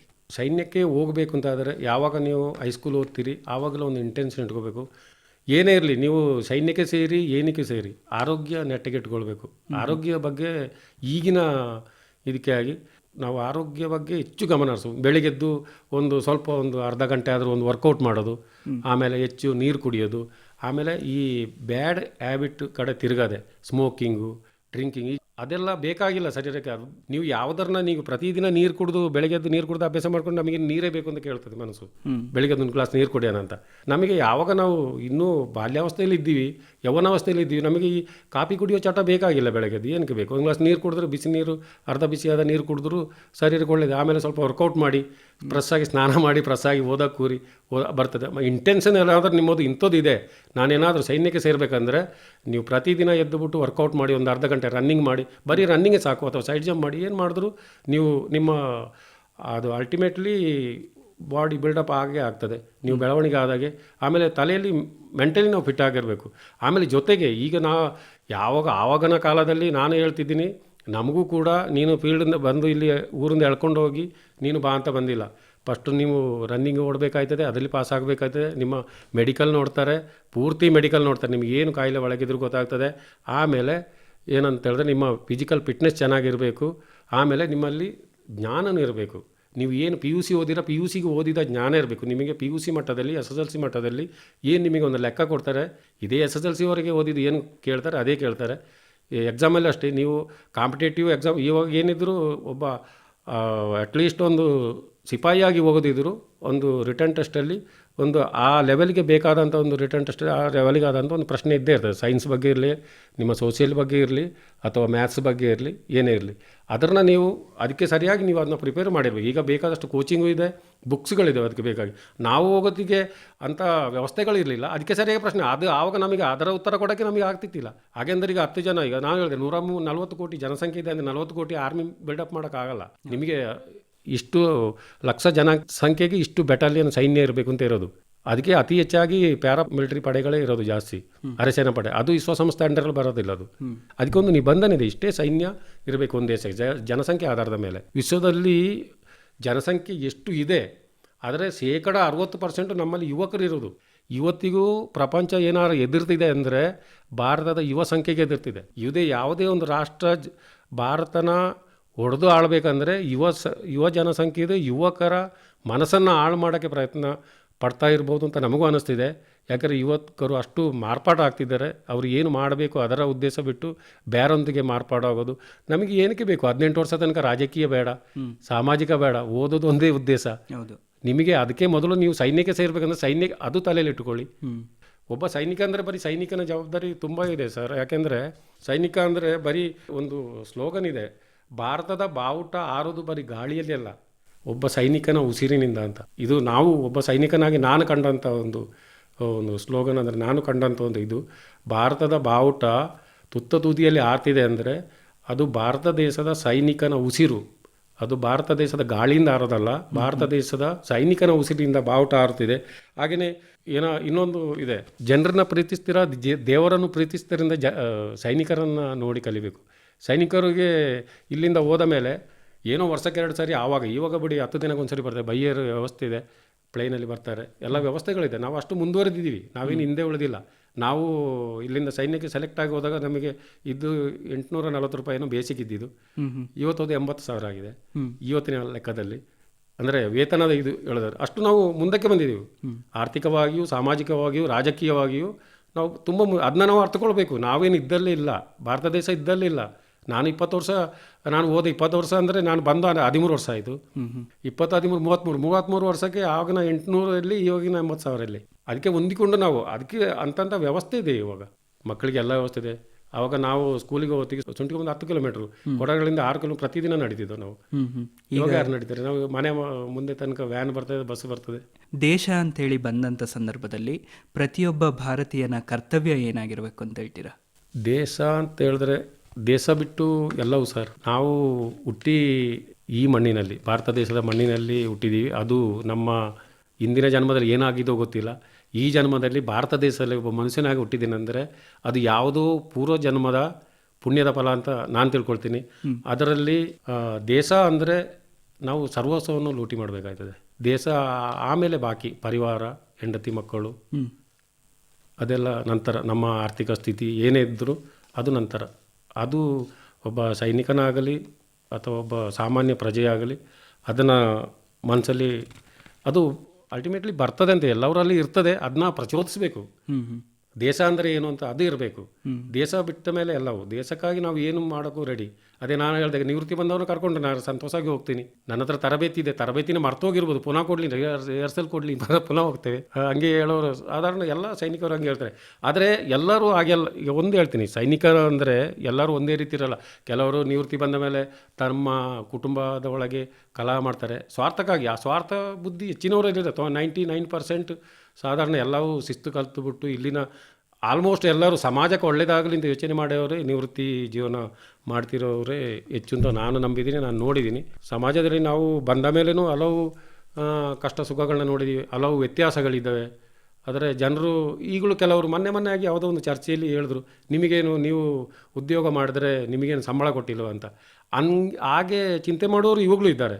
ಆಗ ನನಗೂ ಆಯಿತು, ಈ ಕಾಲದಲ್ಲಿ ಇವಾಗಲೂ ಯೋಚನೆ ಮಾಡ್ತಾರೆ. ಅಂದರೆ ಸೈನ್ಯ ಅಂದರೆ ಏನು, ದೇಶ ಅಂದರೆ ಏನು, ಇವರೇನು ಡ್ಯೂಟಿ ಮಾಡಿದ್ದಾರೆ, ಇವರ ಕರ್ತವ್ಯ ಏನು, ಈ ಮನೋಭಾವನೆ ಸಮಾಜದಲ್ಲಿ ಹೋಗಬೇಕು. ಇವರು ಸಂಬಳ ತಗೊಂಡಿಲ್ವಾ, ಇವರು ಡ್ಯೂಟಿ ಮಾಡಿಲ್ವಾ, 8 ಗಂಟೆ ಡ್ಯೂಟಿ ಮಾಡಿ ಹೋಗಿ ಮನೆ ಸೇರೋದು, ನೀವು 8 ತಿಂಗಳು ಬಾರ್ಡರ್ಲಿ ಪರ ದೇಶದ ಕಡೆ ಮುಖ ಮಾಡಿ ನಿಂತುಕೊಂಡು ಡ್ಯೂಟಿ ಮಾಡೋದಕ್ಕೂ ವ್ಯತ್ಯಾಸ ಇಲ್ಲ ಸರ್. ಹೌದು. ಅದನ್ನ ಅರ್ಥೈಸಬೇಕು. ಅದು ಶಾಲಾ ಮಟ್ಟದಲ್ಲಿ ಬರಬೇಕು ಅಥವಾ ಸಮಾಜ ಮಟ್ಟದಲ್ಲಿ ಬರಬೇಕು ಅಥವಾ ವೈಯಕ್ತಿಕವಾಗಿ ಮಕ್ಕಳಿಗೆ ಪೋಷಕರೇ ತಿಳಿ ಹೇಳಬೇಕು ಒಬ್ಬ ಸೈನಿಕ ಅಂದರೆ ಏನು. ನಾನೊಬ್ಬ ಸೈನಿಕನಾಗಿ ನಿವೃತ್ತಿ ಹೊಂದಿ ಈ ಮಾತು ಹೇಳ್ತಿದ್ದೀನಿ ಅಂತಲ್ಲ, ನನ್ನ ಮಗನಿಗಾದರೂ ನಾನಿದೇ ಹೇಳೋದು, ದೇಶ ಮುಖ್ಯ. ನೀವು ನಾಳೆ ಏನೇ ಆದರೂ ನೀವು ಎಲ್ಲರೂ ಯಾರು 18 ವರ್ಷ ಕಳೆದಿದ್ದು ಎಲ್ಲರೂ ಬನ್ನಿಂದ ಹೇಳಿದ್ರೆ ಓಕೆ ರೆಡಿ ಇರಬೇಕು, ಹೋಗ್ತೀನಿ. ಅದು ಅಂಥ ಒಂದು ಸುವರ್ಣ ಭಾಗ್ಯ ಯಾರಿಗೆ ಸಿಗ್ತದೆ? ಆ ಮನೋಭಾವನೆ ಬರಬೇಕು. ಆ ಮನೋಭಾವನೆ ಇದ್ದರೆ ಮಾತ್ರ ಒಬ್ಬ ಸೈನಿಕನಾಗಿ ಸಾಧ್ಯ. ಯಾಕೆಂದರೆ ಮೊದಲೇ ಅವನ ಇಂಟೆನ್ಷನ್ ಇರಬೇಕು, ನಾನು ದೇಶಕ್ಕೆ ಒಂದು ಸೈನಿಕನಾಗಿ ಹೋಗ್ಬೇಕು. ಯಾವ ರೀತಿಯಲ್ಲಿ ಹೋಗು, ನೀವೇನು ಒಂದು ಸೈನಿಕ ಅಂದರೆ ಬರೀ ಸೈನಿಕ ಮಾತ್ರ ಅಲ್ಲಲ್ಲ ಸರ್. ಒಬ್ಬ ಅಧಿಕಾರಿ ಇರ್ತಾನೆ, ಅಧಿಕಾರಿಗಳಿಗೆ ಸಬಾರ್ಡಿನೇಟ್ ಅಧಿಕಾರಿಗಳಿರ್ತಾರೆ. ಅಲ್ಲಿ ಇವನು ಬಟ್ಟೆ ಇಸ್ತ್ರಿ ಮಾಡುವ ಒಬ್ಬ ಡೋಬಿ ಇರ್ತಾನೆ, ಬಾರ್ಬರ್ ಇರ್ತಾನೆ, ಅವನು ಸೈನಿಕನೇ. ಅವನು ಅದೇ ವರ್ಷದಲ್ಲಿ ಅದೇ 2 ತಿಂಗಳು ರಜಾ, ಅದೇ 1 ತಿಂಗಳು ಕ್ಯಾಜುವಲ್ ಲೀವು, ಅಷ್ಟರಲ್ಲೇ ಇರ್ತಾನೆ ಅಲ್ವಾ. ಅವನಿಗೂ ವೆಪನ್ಸ್ ಇದೆ. ನಾವು ಕಾಶ್ಮೀರದಲ್ಲಿ ಇರೋತ್ತಿಗೆ ನಾನು ಹೆಚ್ಚು ಕಡಿಮೆ 8 ವರ್ಷ ಇದೆ, ಕಂಟಿನ್ಯೂ ಆಗಿ 4 ವರ್ಷ ಇದೆ. ಎಡೆಯಲ್ಲಿ 1 ವರ್ಷ 2 ವರ್ಷ ಡಿ ಮೇಲೆ ಹೋದವನು ಎಷ್ಟು ವರ್ಷ ಕಂಟಿನ್ಯೂ. ನನ್ನ ಸರ್ವಿಸ್ ಕಾಶ್ಮೀರದಲ್ಲಿ ಹೆಚ್ಚಾಗಿದೆ 20 ವರ್ಷದಲ್ಲಿ. 20 ವರ್ಷ ಸರ್ವಿಸಲ್ಲಿ 6 ರಿಂದ 8 ವರ್ಷ ಅಲ್ಲೇ ಇದ್ದೆ ನಾನು. ಅಲ್ಲಿನ ಜೀವನ ತುಂಬ ಚೆಂದ. ಅಲ್ಲಿನ ಭಾಷೆ, ಅಲ್ಲಿನ ಸಾಮಾಜಿಕ ವ್ಯವಸ್ಥೆ ತುಂಬ ಭಿನ್ನ. ಈಗ ಎಷ್ಟು ಪರವಾಗಿಲ್ಲ, ಹೊಂದ್ಕೊಂಡಿದ್ದಾರೆ. ಅಂಥ ಪರಿಸ್ಥಿತಿ ಸರ್ಕಾರ ಮಾಡಿದೆ. ಅಲ್ಲಿನ ಜನರಿಗೆ ಏನೆಲ್ಲ ಬೇಕು ಅದು ಕೊಟ್ಟು, ಸೈನಿಕ ಏನೆಲ್ಲ ಬೇಕು ಅದನ್ನೆಲ್ಲ ಕೊಟ್ಟು ವ್ಯವಸ್ಥೆ ಆಗಿದೆ. ಈಗ ಚೆನ್ನಾಗಿದೆ. ಚೆನ್ನಾಗಿಲ್ಲದಿದ್ದಾಗ ನಾವು ಅಲ್ಲಿದ್ದು ಅಲ್ಲಿ ನಾವು ಖುಷಿ ಪಡ್ತಿದ್ದೋ. ಕಷ್ಟದಲ್ಲಿ ಸುಖ ಪಡಬೇಕಲ್ಲ, ಆಗ ಸುಖದಲ್ಲಿ ಸುಖನೇ ಆಗಿರ್ತದೆ. ಕಷ್ಟದಲ್ಲಿ ಯಾರು ಸಂತೋಷ ಹುಡುಕ್ತಾನೆ, ಸಂತೋಷ ಕಾಣ್ತಾನೆ, ಸುಖದಲ್ಲಿ ಸಂತೋಷ ಕಾಣೋ ದೊಡ್ಡ ವಿಷಯ ಅಲ್ಲ. ಅದು ಜೀವನ, ಅದು ಸೈನಿಕನಿಗೆ ಕರಗತ ಆಗಿರ್ತದೆ. ದೇಶದ ಬಗ್ಗೆ ಅಭಿಮಾನ ಇರಬೇಕು. ಗೆದ್ರೆ, ನಾನು ಯುದ್ಧದಲ್ಲಿ ಗೆದ್ರೆ ಧ್ವಜ ಆರಿಸಿ ಬರುವೆ, ಮಡಿದರೆ ಧ್ವಜದ ಮೇಲೆ ಮಲಗಿ ಬರುತ್ತೇನೆ. ಒಬ್ಬ ಸೈನಿಕ ಇದನ್ನು ನೆನೆಸ್ಕೊಳ್ತೇನೆ. ಒಂದು ವಾರ ಫೀಲ್ಡಿಗೆ ಹೋಗ್ಬೇಕಾದ್ರೆ ಅಥವಾ ಒಂದು ಆಪರೇಷನ್ಗೆ, ಒಂದು ಸರ್ಚಿಂಗ್ ಅಥವಾ ಒಂದು ಕೋರ್ಡನ್ನು ಯಾವುದೇ ಒಂದು ಫೀಲ್ಡ್ ಡ್ಯೂಟಿಗೆ ಹೋಗ್ತೀವಿ ಹೇಳ್ತೇನೆ, ಹೋಗ್ತೀವಿ, ನಮ್ಮ ಕರ್ತವ್ಯ ನಿಷ್ಪಕ್ಷಪಾತದಿಂದ ಮಾಡ್ತೀವಿ. ಅಲ್ಲಿ ಜಯಶಾಲಿ ಆದರೆ ಧ್ವಜನ ಅಲ್ಲಿ ಆರಿಸಿಬಿಟ್ಟು ಬರ್ತೀವಿ. ಮೊನ್ನೆ ವರ್ಲ್ಡ್ ಕಪ್ ಗೆದ್ದಾಗ ಕ್ಯಾಪ್ಟನ್ ರೋಹಿತ್ ನಡು ಗ್ರೌಂಡಲ್ಲಿ ವಿದೇಶದಲ್ಲಿ, ಅದೇ ವೆಸ್ಟ್ ಇಂಡೀಸ್ ರಾಷ್ಟ್ರದಲ್ಲಿ ಧ್ವಜನ ಗ್ರೌಂಡ್ ಮಧ್ಯದಲ್ಲಿ ಕೂತಿದ, ಗೆದ್ದ ಆರಿಸಿದ. ಅದೇ ಸೈನಿಕ ಆಗಲ್ಲ, ಅದೇ ಗೆದ್ದರೆ ಧ್ವಜನ ಆರಿಸಿ ಬರ್ತೀವಿ. ಇನ್ ಕೇಸ್ ಏನಾದ್ರು ಕ್ಯಾಸುಯಾಲಿಟಿ ಆದರೆ ಆ ಧ್ವಜದ ಮೇಲೇ ಮಲಗಿಸಿಬಿಟ್ಟು ನನ್ನ ಕರ್ಕ ಬರ್ತಾರೆ ಅಂತ. ಎರಡು ಧ್ವಜ ಅಲ್ವಾ ಮುಖ್ಯ. ಹೌದು. ಮೇಲೆ ಆರಿದ್ರು ಧ್ವಜನೇ, ಕೆಳಗೆ ಇದ್ದರು ನನ್ನ ಹೊತ್ಕೊಂಡು ಬರೋದು ಧ್ವಜನೇ. ಅದನ್ನು ಆರಿಸೋದಾದ್ರೆ ಆರಿಸೋದು ನಾನೇ. ಅದು ಆ ಇಂಟೆನ್ಷನ್ ಪ್ರತಿಯೊಬ್ಬನೇ ಇರಬೇಕು. ಇದು ಸೈನಿಕನಲ್ಲಿ ಹೆಚ್ಚಿನ ಅಂಶ ಇರ್ತದೆ. ಸವಾಲಂತ ಬಂದರೆ ಒಬ್ಬ ಸೈನಿಕ ಸಾವಿಗೆ ಎದುರಲ್ಲ. ಆಮೇಲೆ ದೇಶ ಕಾಯೋ ದೇಹ ನನ್ನದು, ಬುಲೆಟ್ ಬಿದ್ದರೆ ನನ್ನ ಗುಂಡಿ ಬೀಳಲ್ಲಿ ಬೆನ್ನಿಗಲ್ಲ, ಯಮ ಮುಂದೆ ಬಂದು ನಿಂತರೂ ಒಮ್ಮೆ ಯೋಚಿಸಬೇಕು ನಾನೇನಾದ್ರು ದಾರಿ ತಪ್ಪಿ ಇಲ್ಲೇ ಬಂದನ ಅಂತ. ಅದೇ ಸೈನಿಕನಾಗಿದ್ದವನು ಯೋಚನೆ ಮಾಡೋದು, ಬುಲೆಟ್ ತಾಗಿದ್ರೆ ಅದು ನನ್ನ ಎದೆಗೆ ಬರಲಿ, ಬೆನ್ನಿಗೆ ಬೀಳೋದು ಬೇಡ. ನಾನು ತಿರುಗಿ ನಿಂತಾಗ ಹಿಂದ್ಗಡೆ ಅಂದರೆ ನಾನು ಅವರಿಗೆ ಬೆನ್ನು ಕೊಟ್ಟು ಹಿಂದೆ ಓಡುವಾಗ ಸ್ಥಿತಿ ಬರೋದು ಬೇಡ ಅಂತ ಅದು ಹೇಳ್ತಾನೆ. ಅದಕ್ಕೆ ಆಗ ಯಮನು ಯೋಚನೆ ಮಾಡ್ತಾನಂತೆ, ನಾನು ದಾರಿ ತಪ್ಪಿ ಬಂದೇ ಕಾಣ್ತದೆ, ಬೇರೆ ಕಡೆ ಹೋಗೋನು ಈಚೆ ಕಡೆ ಬಂದ ಒಂದು ಕ್ಷಣ ಯೋಚಿಸ್ತಾನಂತೆ. ಒಂದು ಕ್ಷಣದಲ್ಲಿ ಏನೂ ಆಗ್ಬೋದಲ್ವ. ಹೌದು. ಇನ್ನು ಅಂದರೆ ಬಾಕಿ ಯುವಕರಿಗೆ ಹೇಳೋದಂದರೆ, ಮುಂದಿನ ನಿಮ್ಮ ಏನು ಗುರಿ ಇದೆ SSLC ಹೈಸ್ಕೂಲ್ ಓದೋದಕ್ಕೇ ಇಟ್ಕೊಳ್ಳಿ. ಸೈನ್ಯಕ್ಕೆ ಸೇರೋದೇನು ಕಷ್ಟ ಅಲ್ಲ. ಅದಕ್ಕಾಗಿ ನೀವು ಗತಾಯ ಹೋರಾಡಬೇಕು. ನೀವು ಯೋಚನೆ ಮಾಡಿ, 140 ಕೋಟಿ ಜನಸಂಖ್ಯೆಯಲ್ಲಿ 60% ಇರೋದು ಯುವಕರು. ಇಲ್ಲಿ 18ರಿಂದ 30 ವರ್ಷದವರು 60 ಕೋಟಿ ಜನ ಅಲ್ಲಿ ಟ್ರೈ ಮಾಡ್ತಿರ್ತಾರೆ. ನಿಮ್ಮ ಲೆಕ್ಕ ಎಲ್ಲಿಗೆ ಬರ್ತದೆ? ನೀವು ಆ 60% ಇದರಲ್ಲಿ ನೀವು ಆ 10% ಕೆಳಗೆ ಟ್ಯಾಲೆಂಟ್ ಮಕ್ಕಳ ಒಳಗೆ ಬರೋದಾದರೆ ನೀವು ಯಾಕೆ ಆಗೋದಿಲ್ಲ? ಅಲ್ಲಿ ಬೇಕಾಗಿದ್ದರೂ ದೇಶ ಉಳಿಸೋಕ್ಕಾಗಿ ನಿಮ್ಮನ್ನು ಸೆಲೆಕ್ಟ್ ಮಾಡ್ತಿರೋದಲ್ವ. ಇವಾಗ ನಮ್ಮ ಸರ್ಕಾರ ಮಾಡಿದ ಈ ನಮ್ಮ ಅಗ್ನಿ ವೀರರು ಅಂತ ಮಾಡ್ತಿರಲ್ಲ, ಇದು 4 ವರ್ಷ ಸರ್ವೀಸು. ಅದಕ್ಕೆ ಸೇರಿಕೊಂಡ್ರು ಇನ್ನು ಒಬ್ಬ ಇಂಜಿನಿಯರ್ ಮಾಡಿದವನು ಸೇರ್ಬೋದು, ಮೆಡಿಕಲ್ ಮಾಡಿದವನು ಸೇರ್ಬೋದು. ಎಲ್ಲ ಫೀಲ್ಡ್ ಇದೆ ಅಲ್ಲಿ. ಮೆಡಿಕಲ್ ಫೀಲ್ಡ್ ಡಾಕ್ಟ್ರುಗಳು ತಗೊಳ್ತಾರೆ, ಇದು ಇಂಜಿನಿಯರ್ಗಳು ತಗೊಳ್ತಾರೆ. ಯಾರು ಮಾಡೋದು ಬ್ರಿಡ್ಜ್ಗಳೆಲ್ಲ ಎಮರ್ಜೆನ್ಸಿಗೆ? ಸಿಕ್ಕಿಂ ಕಡೆ ಎಲ್ಲ ಇದು ರೋಡು ಸ್ಲೈಡ್ ಆಯಿತು, ಯಾರು MEG ಅವರೆಲ್ಲ ಸೇರಿ ಮತ್ತು ಇವರು NDRF ಅಂಥ ಪಡೆಯಲ್ಲಿ ಸೇರ್ಕೊಳ್ಬೋದು. ಇಂಜಿನಿಯರ್ ಆದವರು ಕೂಡ ಆದಷ್ಟು ನಾವು ದೇಶ ಸೇವೆ ಮಾಡೋಕ್ಕೆ ಆದಷ್ಟು ಅದರ ಕಡೆ ಗಮನ ಕೊಡಬೇಕು. ನೀವು ಒಬ್ಬ ಸೈನಿಕನಾಗಿ ನಾಳೆ ಏನೇ ಒಳ್ಳೇದಾಗೋದಿದ್ರು ಅಥವಾ ಏನೇ ಆದರೂ ಅದರ ಪೂರ್ತಿ ಜವಾಬ್ದಾರಿಯನ್ನು ಸರ್ಕಾರ ತಗೊಳ್ತದೆ ಮೊದಲು. ಯಾಕೆಂದರೆ ಸೈನ್ಯದಲ್ಲಿದ್ದವರಿಗೆ ನಿಜವಾಗಿ ಮದುವೆಗೆ ಟೈಮಿಗೆ ಹೆಣ್ಣು ಸಿಗ್ತಾ ಇತ್ತಿಲ್ಲ. ಇವು ಮಿಲಿಟರಿಯ ಬೇಡ ಅಂತ ಹೇಳ್ತಿದ್ರು. ಆದರೆ ನಮ್ಮನ್ನ ಮದುವೆ ಆದ ಹೆಣ್ಣು ಮಕ್ಕಳು ಅವ್ರು ನಾವು ಪುಣ್ಯವಂತರು. ನಿಜವಾಗಿ ಸೈನಿಕ ಮಾತ್ರ ಒಬ್ಬ ಸೈನಿಕ ಅಲ್ಲ, ಸೈನಿಕನ ಪರಿವಾರ ಕೂಡ ಒಂದು ಸೈನಿಕನೇ. ಯಾಕೆಂದರೆ ಅವನ ಶಿಸ್ತು ಮನೆಗೂ ಬಂದಿರ್ತದೆ, ಮತ್ತು ಅವನ್ನ ನಂಬಿ ಬಂದಿರ್ತಾರಲ್ಲ ಅವ್ರಿಗೆ ಗೊತ್ತಿದೆ ಸೈನ್ಯದ ನೀವು ವರ್ಷಕ್ಕೆ 2 ಸರಿ ಬರೋದು. ನಾವು ಪ್ರತಿಯೊಂದು ಸಾಮಾಜಿಕವಾಗಿ ಆರ್ಥಿಕವಾಗಿ ಎಲ್ಲ ಜವಾಬ್ದಾರಿನ ಒಂದು ಹೆಣ್ಣಾಗಿ ಬರೋಳು ನೋಡ್ಕೊಳ್ಬೇಕು. ನಿಜವಾಗಿ ಭಾರತ ಮಾತೆ ಅಲ್ಲಿದ್ರೆ ಇನ್ನೊಂದು ಮಾತೆ ಇಲ್ಲಿ ಮನೇಲಿ, ಅದು ತಾಯಿ ಆಗಿರಲಿ ಮಡದಿ ಆಗಿರಲಿ, ಅವರ ಒಂದು ಬೆಂಬಲ ಇಲ್ಲದ್ರೆ ನೀವು 20 ವರ್ಷ ಪೆನ್ಷನ್ ತನಕ ಹೆಂಗೆ ದುಡಿತೀರಾ? ಹೌದು. ಅಥವಾ 59 ಅಲ್ಲ 30 ವರ್ಷ ಕಂಪ್ಲೀಟ್ ಅಂದರೆ ಒಂದು 60 ವರ್ಷ ಏಜ್ ಆತ ಅನ್ಕೊಂಡು ಉದ್ಯೋಗ ಮಾಡ್ತಾರೆ. ಅವರ ಪ್ರಮೋಷನ್ಗೆ ಅನುಸಾರವಾಗಿ ಮಾಡಬೇಕಂದ್ರೆ ಮಾಡಬೇಕು. ನೀವು ಯಾವಲ್ದಾರು 17ರಿಂದ 20 ವರ್ಷ ಮಾಡ್ತೀರಾ, ಅವಲ್ದಾರ ಆದಮೇಲೆ ನೀವು JCO ಆಗಬೇಕು, 1 ಸ್ಟಾರ್ ತಗೊಳ್ಬೇಕು, 2 ಸ್ಟಾರ್ ತಗೊಳ್ಬೇಕು. ಅದಕ್ಕೆ ಸರಿಯಾಗಿ ಸರ್ವಿಸ್ ಮಾಡೋಗಿ 22 ವರ್ಷ 25 ವರ್ಷ ಅಷ್ಟೋರಿಗೆ ಜವಾಬ್ದಾರಿ ತಗೊಳ್ಬೇಕಲ್ಲ. ನಾವು ಬರೋದು ಹೆಚ್ಚು ಯಾಕೆಂದರೆ ನಾವು ಬರೋದೇನು ಈ ಮನೆ ಸಮಸ್ಯೆನೇ ಹೆಚ್ಚು ಮನೆಯವರಿಗೆ ಬಿಟ್ಟು ಕೊಟ್ಟರೆ ಪಾಪ ಅವರಿಷ್ಟು ಕಷ್ಟಪಡ್ತಾರೆ ಅಂತ ಇಲ್ಲಿ ವಾಲಂಟಿಯರ್ ರಿಟೈರ್ಡ್ ಬರ್ತಾರೆ. ಮಾಡೋಕ್ಕೆ ಮಾಡ್ಬೋಯ್ತು, ಇನ್ನೂ ಸಹ ಮಾಡ್ಬೋದು. ಇವಾಗ ನಮಗೆ ಅನಿಸ್ತಿದೆ ನಾನು ಇನ್ನೂ ಮಾಡಬೇಕಿತ್ತು, ಏನೇನೋ ಕೆಲಸಗಳು ಮಾಡಿ ಬರ್ಬೋದಿತ್ತು, ಮಕ್ಕಳ ವಿದ್ಯಾಭ್ಯಾಸ ಮುಗಿಸಿ ಬರ್ಬೋದಿತ್ತು ಅಂತ. ಆದರೆ ಬಂದು ನಾವು ಖುಷಿಯಾಗಿದ್ದೀವಿ, ನಮಗೆ ತೊಂದರೆ ಇಲ್ಲ. ಇನ್ನು ನೀವು ಸೇನೆಯಲ್ಲಿ ಇದ್ದಂಥ ಸಂದರ್ಭದಲ್ಲಿ ಯಾವುದಾದ್ರೂ ಕ್ರೀಡೆಯಲ್ಲಿ ಭಾಗವಹಿಸಿದ್ರೆ, ಆಟೋಟ ಸ್ಪರ್ಧೆಗಳಲ್ಲಿ ಭಾಗವಹಿಸಿದ್ರೆ ಅಲ್ಲಿ ಅದರ ಬಗ್ಗೆ ಸ್ವಲ್ಪ ತಿಳಿಸ್ಕೊಡಿ. ಕ್ರೀಡೆ ಸರ್, ನಾನು ಹೈಸ್ಕೂಲ್ ಮಟ್ಟದಲ್ಲಿ ಹಾಕಿ ಫುಟ್ಬಾಲ್ ಆಡ್ತಿದ್ದೆ. ಕ್ರೀಡೆ ಬಗ್ಗೆ ಆಸಕ್ತಿ ಇರುವವ್ರನ್ನ ಅವ್ರು ಸೆಲೆಕ್ಟ್ ಮಾಡ್ತಾರೆ. ನಮಗೆ ಸೆಲೆಕ್ಟ್ ಮಾಡಿಬಿಟ್ಟು ಅಲ್ಲಿಂದ ನಾನು ಅಲ್ಲಿ ಒಂದು ರೇಂಜ್ ಲೆವೆಲ್ ಅಂತ ಮಾಡ್ತಾರೆ. ಫಸ್ಟು ಯೂನಿಟ್ ಲೆವೆಲ್ ಆಡಿಸಿಬಿಟ್ಟು ಯೂನಿಟ್ ಲೆವೆಲ್ ಚೆನ್ನಾಗಿ ಆಡಿದವ್ರನ್ನ ರೇಂಜ್ ಲೆವೆಲ್ ಮಾಡ್ತಾರೆ. ಇಲ್ಲಿ ಹಾಗೆ ತಾಲೂಕು ಮಟ್ಟ, ಜಿಲ್ಲಾ ಮಟ್ಟ, ರಾಜ್ಯ ಮಟ್ಟಕ್ಕೆ ಹಾಗೆ ನಾನು ಸೆಕ್ಟರ್ ಲೆವೆಲ್ ಗಂಟ ಆಡಿದ್ದೀನಿ. ಅಲ್ಲಿ ಹೋದ ಮೇಲೆ range level, unit level, range level, sector team ತನಕ ಆಡಿಬಿಟ್ಟು 1-2 ವರ್ಷ ನೋಡಿದೆ. ಮತ್ತು ಅದರಲ್ಲಿ ಏನಂದರೆ ಇವತ್ತು ಇಲ್ಲಿದ್ದರೆ ಅಲ್ಲಿ ಯಾವಾಗ ನಾನು ಹೈದರಾಬಾದಲ್ಲಿ ಇರೋತ್ತಿಗೆ ಕಲ್ಕತ್ತಾ, ಆಮೇಲೆ ಭುವನೇಶ್ವರ್ ಅಲ್ಲೆಲ್ಲ ಹೋಗಿದ್ದೀನಿ. ಆವಾಗಲೇ ನಾನು ಪೂರಿ ಟೆಂಪಲೆಲ್ಲ ನೋಡಿದ್ದೆ. ಭುವನೇಶ್ವರಿಗೆ ಹಾಕಿ ಆಡೋಕ್ಕೆ ಹೋಗಿದ್ದಾಗೆಲ್ಲ ಅದೊಂದು ಅನುಭವ ನೆನಪಿದೆ ಇವಾಗಲೂ. ಗೇಮಲ್ಲಿ ಇದು ತೊಂದರೆ ಇಲ್ಲ. ಅದೇ ಮುಂದಕ್ಕೆ ಮತ್ತೆ ನಾನು ಗೇಮಿಗೆ ನಿಲ್ಲಿಸಿಬಿಟ್ಟೆ. ಮತ್ತು ಅಷ್ಟೇ ನಮ್ಮ ಎಬಿಲಿಟಿ ಪ್ರಕಾರ ಅವರು ಇಟ್ಕೊಂಡಿದ್ರು ಟೀಮಲ್ಲಿ. ಆಮೇಲೆ ಅಷ್ಟು ನಾನು ಆಟ ಆಡಿದ್ದೇನೆ. ಇನ್ನೊಂದು ಏನು ಅಂತ ಹೇಳಿದ್ರೆ, ನಮಗೆ ಭಾಷಾ ಜ್ಞಾನ ಬೇಕು. ನೀವು ಲೋಕಲಲ್ಲಿ ಎಷ್ಟು ಭಾಷೆ ಬರ್ತದೆ, ನೀವು ಹೊರ ರಾಜ್ಯಕ್ಕೆ ಹೋದಾಗ ಅಷ್ಟು ನಿಮಗೆ ಉಪಯೋಗ ಬರ್ತದೆ. ನನಗೆ ಒಂದು ನೆನಪು ಬರ್ತದೆ, ಕಾಶ್ಮೀರದಲ್ಲಿ ಸಿಗ್ನಲ್ ಇವರ ಜೊತೆ ವೈರ್ಲೆಸ್ ಆಪರೇಟರ್ ಜೊತೆ ಅಟ್ಯಾಚ್ಮೆಂಟ್ ಜಾಸ್ತಿ ಇದೆ. ನಾನು ಅದು ಕೋರ್ಸ್ ಮಾಡಿದೆ, ನಾನು ಹೇಳ್ದಲ್ಲ ಆಗಲೇ OTLK ಕೋರ್ಸ್ ಮಾಡಿದ್ದಕ್ಕಾಗಿ ಸೈಪರ್ ಮೆಸೇಜ್ ಎತ್ತಕ್ಕೆ ಒಂದು ಯೂನಿಟಲ್ಲಿ 1-2 ಜನನೇ ಸಿಗೋದು. ಅದು 1000 ಮಂದಿಗೆ ಒಬ್ಬನೇ ಸಿಗೋದು. ಅದು ಆದರೆ ಯೂನಿಟ್ ಲೆವೆಲ್ ನನ್ನನ್ನೇ ಹೆಚ್ಚು ನಿಯುಕ್ತಿ ಮಾಡ್ತಿದ್ದರು. ಅಲ್ಲಿ ಆವಾಗ ನಾವು ಲೋಕಲ್ ಭಾಷೆಗಳನ್ನ ಮಾತಾಡ್ತಿದ್ದೋ ವೈರ್ಲೆಸ್ ಸೆಟ್ಟಲ್ಲಿ. VHF very high frequency set ಇರ್ತಿತ್ತು. ಅದರಲ್ಲಿ ನಾವು ಮಾತಾಡೋದಕ್ಕೆ ವೈರ್ಲೆಸ್ ಸೆಟ್ಟಲ್ಲಿ ನಾವು ಹೆಚ್ಚು ಮಲಯಾಳಂ ಯೂಸ್ ಮಾಡ್ತಿದ್ದೋ. ಆ ಕಡೆ ಇನ್ನೊಂದು ಸ್ಟೇಷನಲ್ಲಿ ಮಲಯಾಳದವ್ರು ಇದ್ದರೆ ಅವರು ಮಲಯಾಳದವ್ರನ್ನ ಕರೀರಿ ಹೇಳಿ. ಯಾಕೆಂದರೆ ಕೆಲವು ಭಾಷೆಗಳನ್ನ ಅವರು ಕ್ಯಾಚ್ ಮಾಡ್ತಿದ್ರು ಸೆಟ್ಲೈಟ್ ಮೂಲಕ ಅವ್ರು ಕ್ಯಾಚ್ ಮಾಡಿಬಿಟ್ಟು ನಮ್ಮ ಮೂಮೆಂಟನ್ನ ಅವ್ರು ಕವರ್ ಮಾಡ್ತಾಯಿದ್ರು. ಅದಕ್ಕೆ ಬೇಕಾಗಿ ಭಾಷೆ ಚೇಂಜ್ ಮಾಡಿ ಮಾತಾಡ್ತಿದ್ರು. ಮಲಯಾಳಿ, ತುಳು ಭಾಷೆ ಇದೆಲ್ಲ ನಮಗೆ ಕರಗದ. ಇವಾಗಲೂ ನನಗೆ ಮಲಯಾಳ, ತುಳು, ತಮಿಳು, ಕನ್ನಡ ಬಿಡಿ ನಮ್ಮ ಮಾತೃಭಾಷೆ, ಆಮೇಲೆ ತಮಿಳು, ಆಮೇಲೆ ತೆಲುಗು ಸ್ಪಷ್ಟವಾಗಿ ಜ್ಞಾನ ಇಲ್ಲ ಇದ್ದರೂ ಕಷ್ಟ ಸುಖ ಮಾತಾಡೋಷ್ಟು ಗೊತ್ತಿದೆ. ಆಮೇಲೆ ಬಂಗಾಳಿಯವ್ರು ಮಾತಾಡೋತ್ತಿಗೆ ಇಲ್ಲಿ ಬಂಗಾಳಿಗಳು ಬರ್ತಾರಲ್ಲ ಕೆಲಸ ಅವ್ರ ಹತ್ರ ಸ್ವಲ್ಪ ಎಲ್ಲ ನಾನು ಕೇಳ್ತೀನಿ, ಎಲ್ಲಿ ಯಾವ ಊರು ಇದೆ, ಇಷ್ಟೆಲ್ಲ ಗೊತ್ತಿದೆ. ಇಷ್ಟೆಲ್ಲ ಭಾಷೆ ಅದೇ ನಾವು ಎಷ್ಟು ಸುತ್ತಾಡಿದ್ದೀವಿ ಅಷ್ಟು ಭಾಷೆನೂ ನಮಗೆ ಗೊತ್ತಿದೆ. ಆಮೇಲೆ ಭಾರತ ದೇಶದಲ್ಲಿ ಅತಿ ಪ್ರೀತಿ ಭಾಷೆ ರಾಜ್ಯ ಅಂದರೆ ಅದು ಬಿಹಾರ್. ಅವರು ಮಾತಾಡೋದು ಹೇಗೆಂದರೆ ಅಂದರೆ ನಾವು ಇಲ್ಲಿ ನಮ್ಮ ಕನ್ನಡದಲ್ಲಿ ಉತ್ತರ ಕರ್ನಾಟಕ ಭಾಷೆ ಎಷ್ಟು ಸ್ಪಷ್ಟ ಹಾಗೂ ಎಷ್ಟು ಗೌರವಾನ್ವಿತ ಮಾತಾಡ್ತಾರೆ ಅಂದರೆ ಅರ್ರಿ ಅಂತೇಳಿ ಮಾತಾಡ್ತಾರೆ. ಹೋಗ್ರಿ ಬನ್ನಿರಿ ಅಂತ. ಇಲ್ಲಿ ನಾವು ಮೈಸೂರು ಈಗ ದಕ್ಷಿಣ ಕರ್ನಾಟಕದಲ್ಲಿ ಮಾತಾಡೋ ರೀತಿ ಮಾತಾಡಲ್ಲ. ಸೌಮ್ಯ ಭಾಷೆ ಮಂಗಳೂರದಾದರೆ ಪ್ರೀತಿ ಭಾಷೆ ಉತ್ತರ ಕರ್ನಾಟಕದ್ದು. ಹಾಗೆಯೇ ದೇಶಕ್ಕೆ ತಗೊಂಡ್ರೆ ಹಿಂದಿ ಭಾಷೆಯಲ್ಲಿ ತುಂಬ ಪ್ರೀತಿಪೂರ್ವಕವಾಗಿ ಮಾತಾಡೋ ಭಾಷೆ ಅಂದರೆ ಬಿಹಾರಿಗಳು. ಇದು ನಾನು ಕಂಡಂಥ ಭಾಷಾ ಪ್ರೇಮಗಳು. ಜಮ್ಮು ಕಾಶ್ಮೀರ ಕುಪವಾಡ ಜಿಲ್ಲೆಯಲ್ಲಿ ಇರೋತ್ತಿಗೆ ಒಂದು ಘಟನೆ ಅಂದರೆ ಅಲ್ಲಿ ಒಂದು ಇಂಟರ್ಗೇಷನ್ ಸೆಲ್ ಇತ್ತು. ಜೀವಂತ ಹಿಡಿದಂಥ ಮಿಲಿಟೆಂಟ್ಸ್ಗಳನ್ನ ಅಲ್ಲಿ ಇಂಟರ್ಗೇಷನ್ ಮಾಡ್ತಾಯಿದ್ರು. ಇಂಟರ್ಗೇಷನ್ ಮಾಡಿ ನಂತರ ಕೋರ್ಟಿಗೆ ಪ್ರೊಡ್ಯೂಸ್ ಮಾಡೋದು. ಒಂದು ದಿವಸ ನೆಕ್ಸ್ಟ್ ಡೇ ಕೋರ್ಟಿಗೆ ಅಲ್ಲಿ ನಮ್ಮ ಕ್ಯಾಂಪಸ್ ಇತ್ತು. ಕ್ಯಾಂಪಸಲ್ಲಿ ಸೆಕ್ಯೂರಿಟಿ ಫುಲ್ ಇದ್ದು ರಾತ್ರಿ ನಾವೆಲ್ಲ ಮಲಗಿದ್ದು. ರಾತ್ರಿ 1 ಗಂಟೆ 2 ಗಂಟೆಗೆ ಕ್ಯಾಂಪ್ ಮೇಲೆ ಅಟ್ಯಾಕ್ ಮಾಡಿದ್ರು ಉಗ್ರವಾದಿಗಳು. ಅವ್ರದ್ದು ಇಂಟೆನ್ಸ್ ಇದ್ದು ಅಂದರೆ ಏನೋ ಉದ್ದೇಶ ಅಂದರೆ ಮಿಲಿಟೆಂಟ್ಗಳನ್ನ ಅಲ್ಲಿಂದ ಎಸ್ಕೇಪ್ ಮಾಡಿಸ್ಬೇಕು. ಕವರಿಂಗ್ ಫೈರ್ ಕೊಟ್ಟಾಗ ಎಲ್ಲ ಅಲಾಟ್ ಮಾಡಿದ್ರು ಎಲ್ಲರೂ. ಆವಾಗ ಪ್ರತಿಯೊಂದು ಕಿಟಕಿ ಬಾಗಿಲು ಎಲ್ಲ ಕಡೆಯಿಂದ ಫೈರ್ ಮತ್ತು ಸೆಲ್ಗಳು ಹಾಕ್ತಾಯಿದ್ರು. ರಾಕೆಟ್ ಲಾಂಚರ್ ಹಾಕಿನೂ ಅದು ಹಳೆ ಬಿಲ್ಡಿಂಗ್, ಒಂದು ಮಣ್ಣಿನ ಇಟ್ಟಿಗೆ, ಸುಟ್ಟ ಇಟ್ಟಿಗೆ ಗೋಡೆಗಳಿದ್ದಿದ್ದು.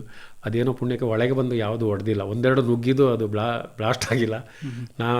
ನಾನು ಕೂಡ ಕೆಲವಾರು ರೌಂಡ್ಗಳನ್ನ ಫೈರ್ ಮಾಡಿದ್ದೀನಿ. ಅಂದರೆ ಅಲ್ಲಿ ಏಮಿಲ್ಲ, ಹೊರಗಿಂದ ಫೈರ್ ಬರ್ತದೆ, ನಾವು ಅವರಿಗೆ ವಿರುದ್ಧವಾಗಿ ಫೈರ್ ಮಾಡ್ತಾಯಿದ್ದೀವಿ ಅಷ್ಟೇ. ಆಮೇಲೆ ನಮಗೆ ಹೊರಗೆ ಇರುವ RR ಕ್ಯಾಂಪ್ಗಳಿಗೆ ಮೆಸೇಜ್ ಹೋಯಿತು. ಅಲ್ಲಿಂದ ಅವರು BSF ಅವರು RR ಕ್ಯಾಂಪ್ ಅವರು ಕವರ್ ಮಾಡಿದಾಗ ಅವರು ಎಸ್ಕೇಪ್ ಆಗಿ ಓಡಿ ಹೋದರು. ಆಮೇಲೆ ಬೆಳಗ್ಗೆ ಹೋಗಿ ಬಾಚಿದು ಕಾಂಪೌಂಡ್ ಸುತ್ತು ಇಷ್ಟು ಕುಕ್ಕೆ ಲೆಕ್ಕದಲ್ಲಿ ಅದರ ಖಾಲಿ ಕಾರ್ತೂಸೋದು ಕೋಕಗಳು ಇಂಥ ಅದೊಂದು ಘಟನೆ ಆಗಿದೆ. ಅಲ್ಲಿ ಕ್ಯಾಂಪ್ ಅಟ್ಯಾಕಿಗೆ ಬಂದಿದ್ದು. ಅಲ್ಲೇನಾದರೂ ಇನ್ಸಿಡೆಂಟ್ ಆದಾಗ ನಮ್ಮನೆ ಕರೀತಾರೆ ಬ್ಲಡ್ ಕೊಡೋಕ್ಕೆ. ಬ್ಲಡ್ ಕೊಡಲೇಬೇಕಂತಲ್ಲ, ಎಲ್ಲರನ್ನ ಯಾವುದೀಗ A ಪಾಸಿಟಿವ್ ಅವ್ರನ್ನ ಎಲ್ಲರದ್ದು ಬ್ಲಡ್ ಗ್ರೂಪ್ ಎಲ್ಲರಿಗೂ ಗೊತ್ತಿರುತ್ತೆ. ಆಫೀಸಲ್ಲೆಲ್ಲ ಎಂಟ್ರಿ ಇರ್ತದೆ, ಯಾರ್ದು ಬ್ಲಡ್ ಇಂಥ ಹೆಸರು, ಇಂಥವ್ರದ್ದು ಇಂಥ ಬ್ಲಡ್ ಗ್ರೂಪು. ತಕ್ಷಣ ಫೋನ್ ಬರ್ತಾಯಿದೆ, 10 ಜನರನ್ನ ಈಗ ಈ ಪಾಸಿಟಿವ್, ಯಾವ ಪಾಸಿಟಿವ್ ನೆಗೆಟಿವ್ ಬ್ಲಡ್ ಬೇಕಾ ಅವ್ರನ್ನ ಕಳಿಸಿ 10 ಜನ ಕ್ಯಾಂಪನ್ನು ಕಳಿಸೋದು. ಅಲ್ಲಿಂದ ಅವ್ರು ಬೇಕಿದ್ದರೆ ಎಷ್ಟು ಜನರು ಬೇಕು ಅಷ್ಟು ಜನರು ತಗೊಳ್ತಾರೆ, ವಾಪಸ್ ಕಳಿಸ್ತಾರೆ.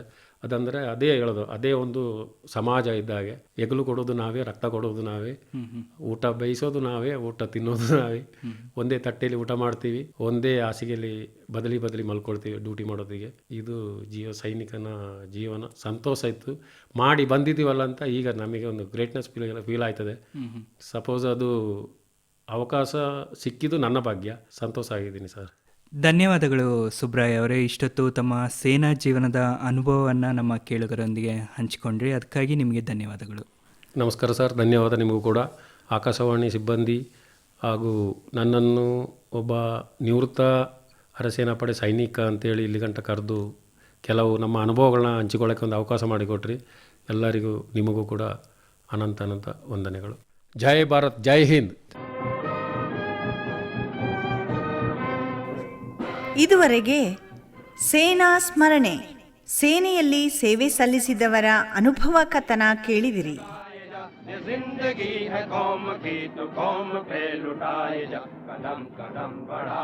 ಕಾರ್ಯಕ್ರಮ ಪ್ರಸ್ತುತಿ ಉಮೇಶ್ DM.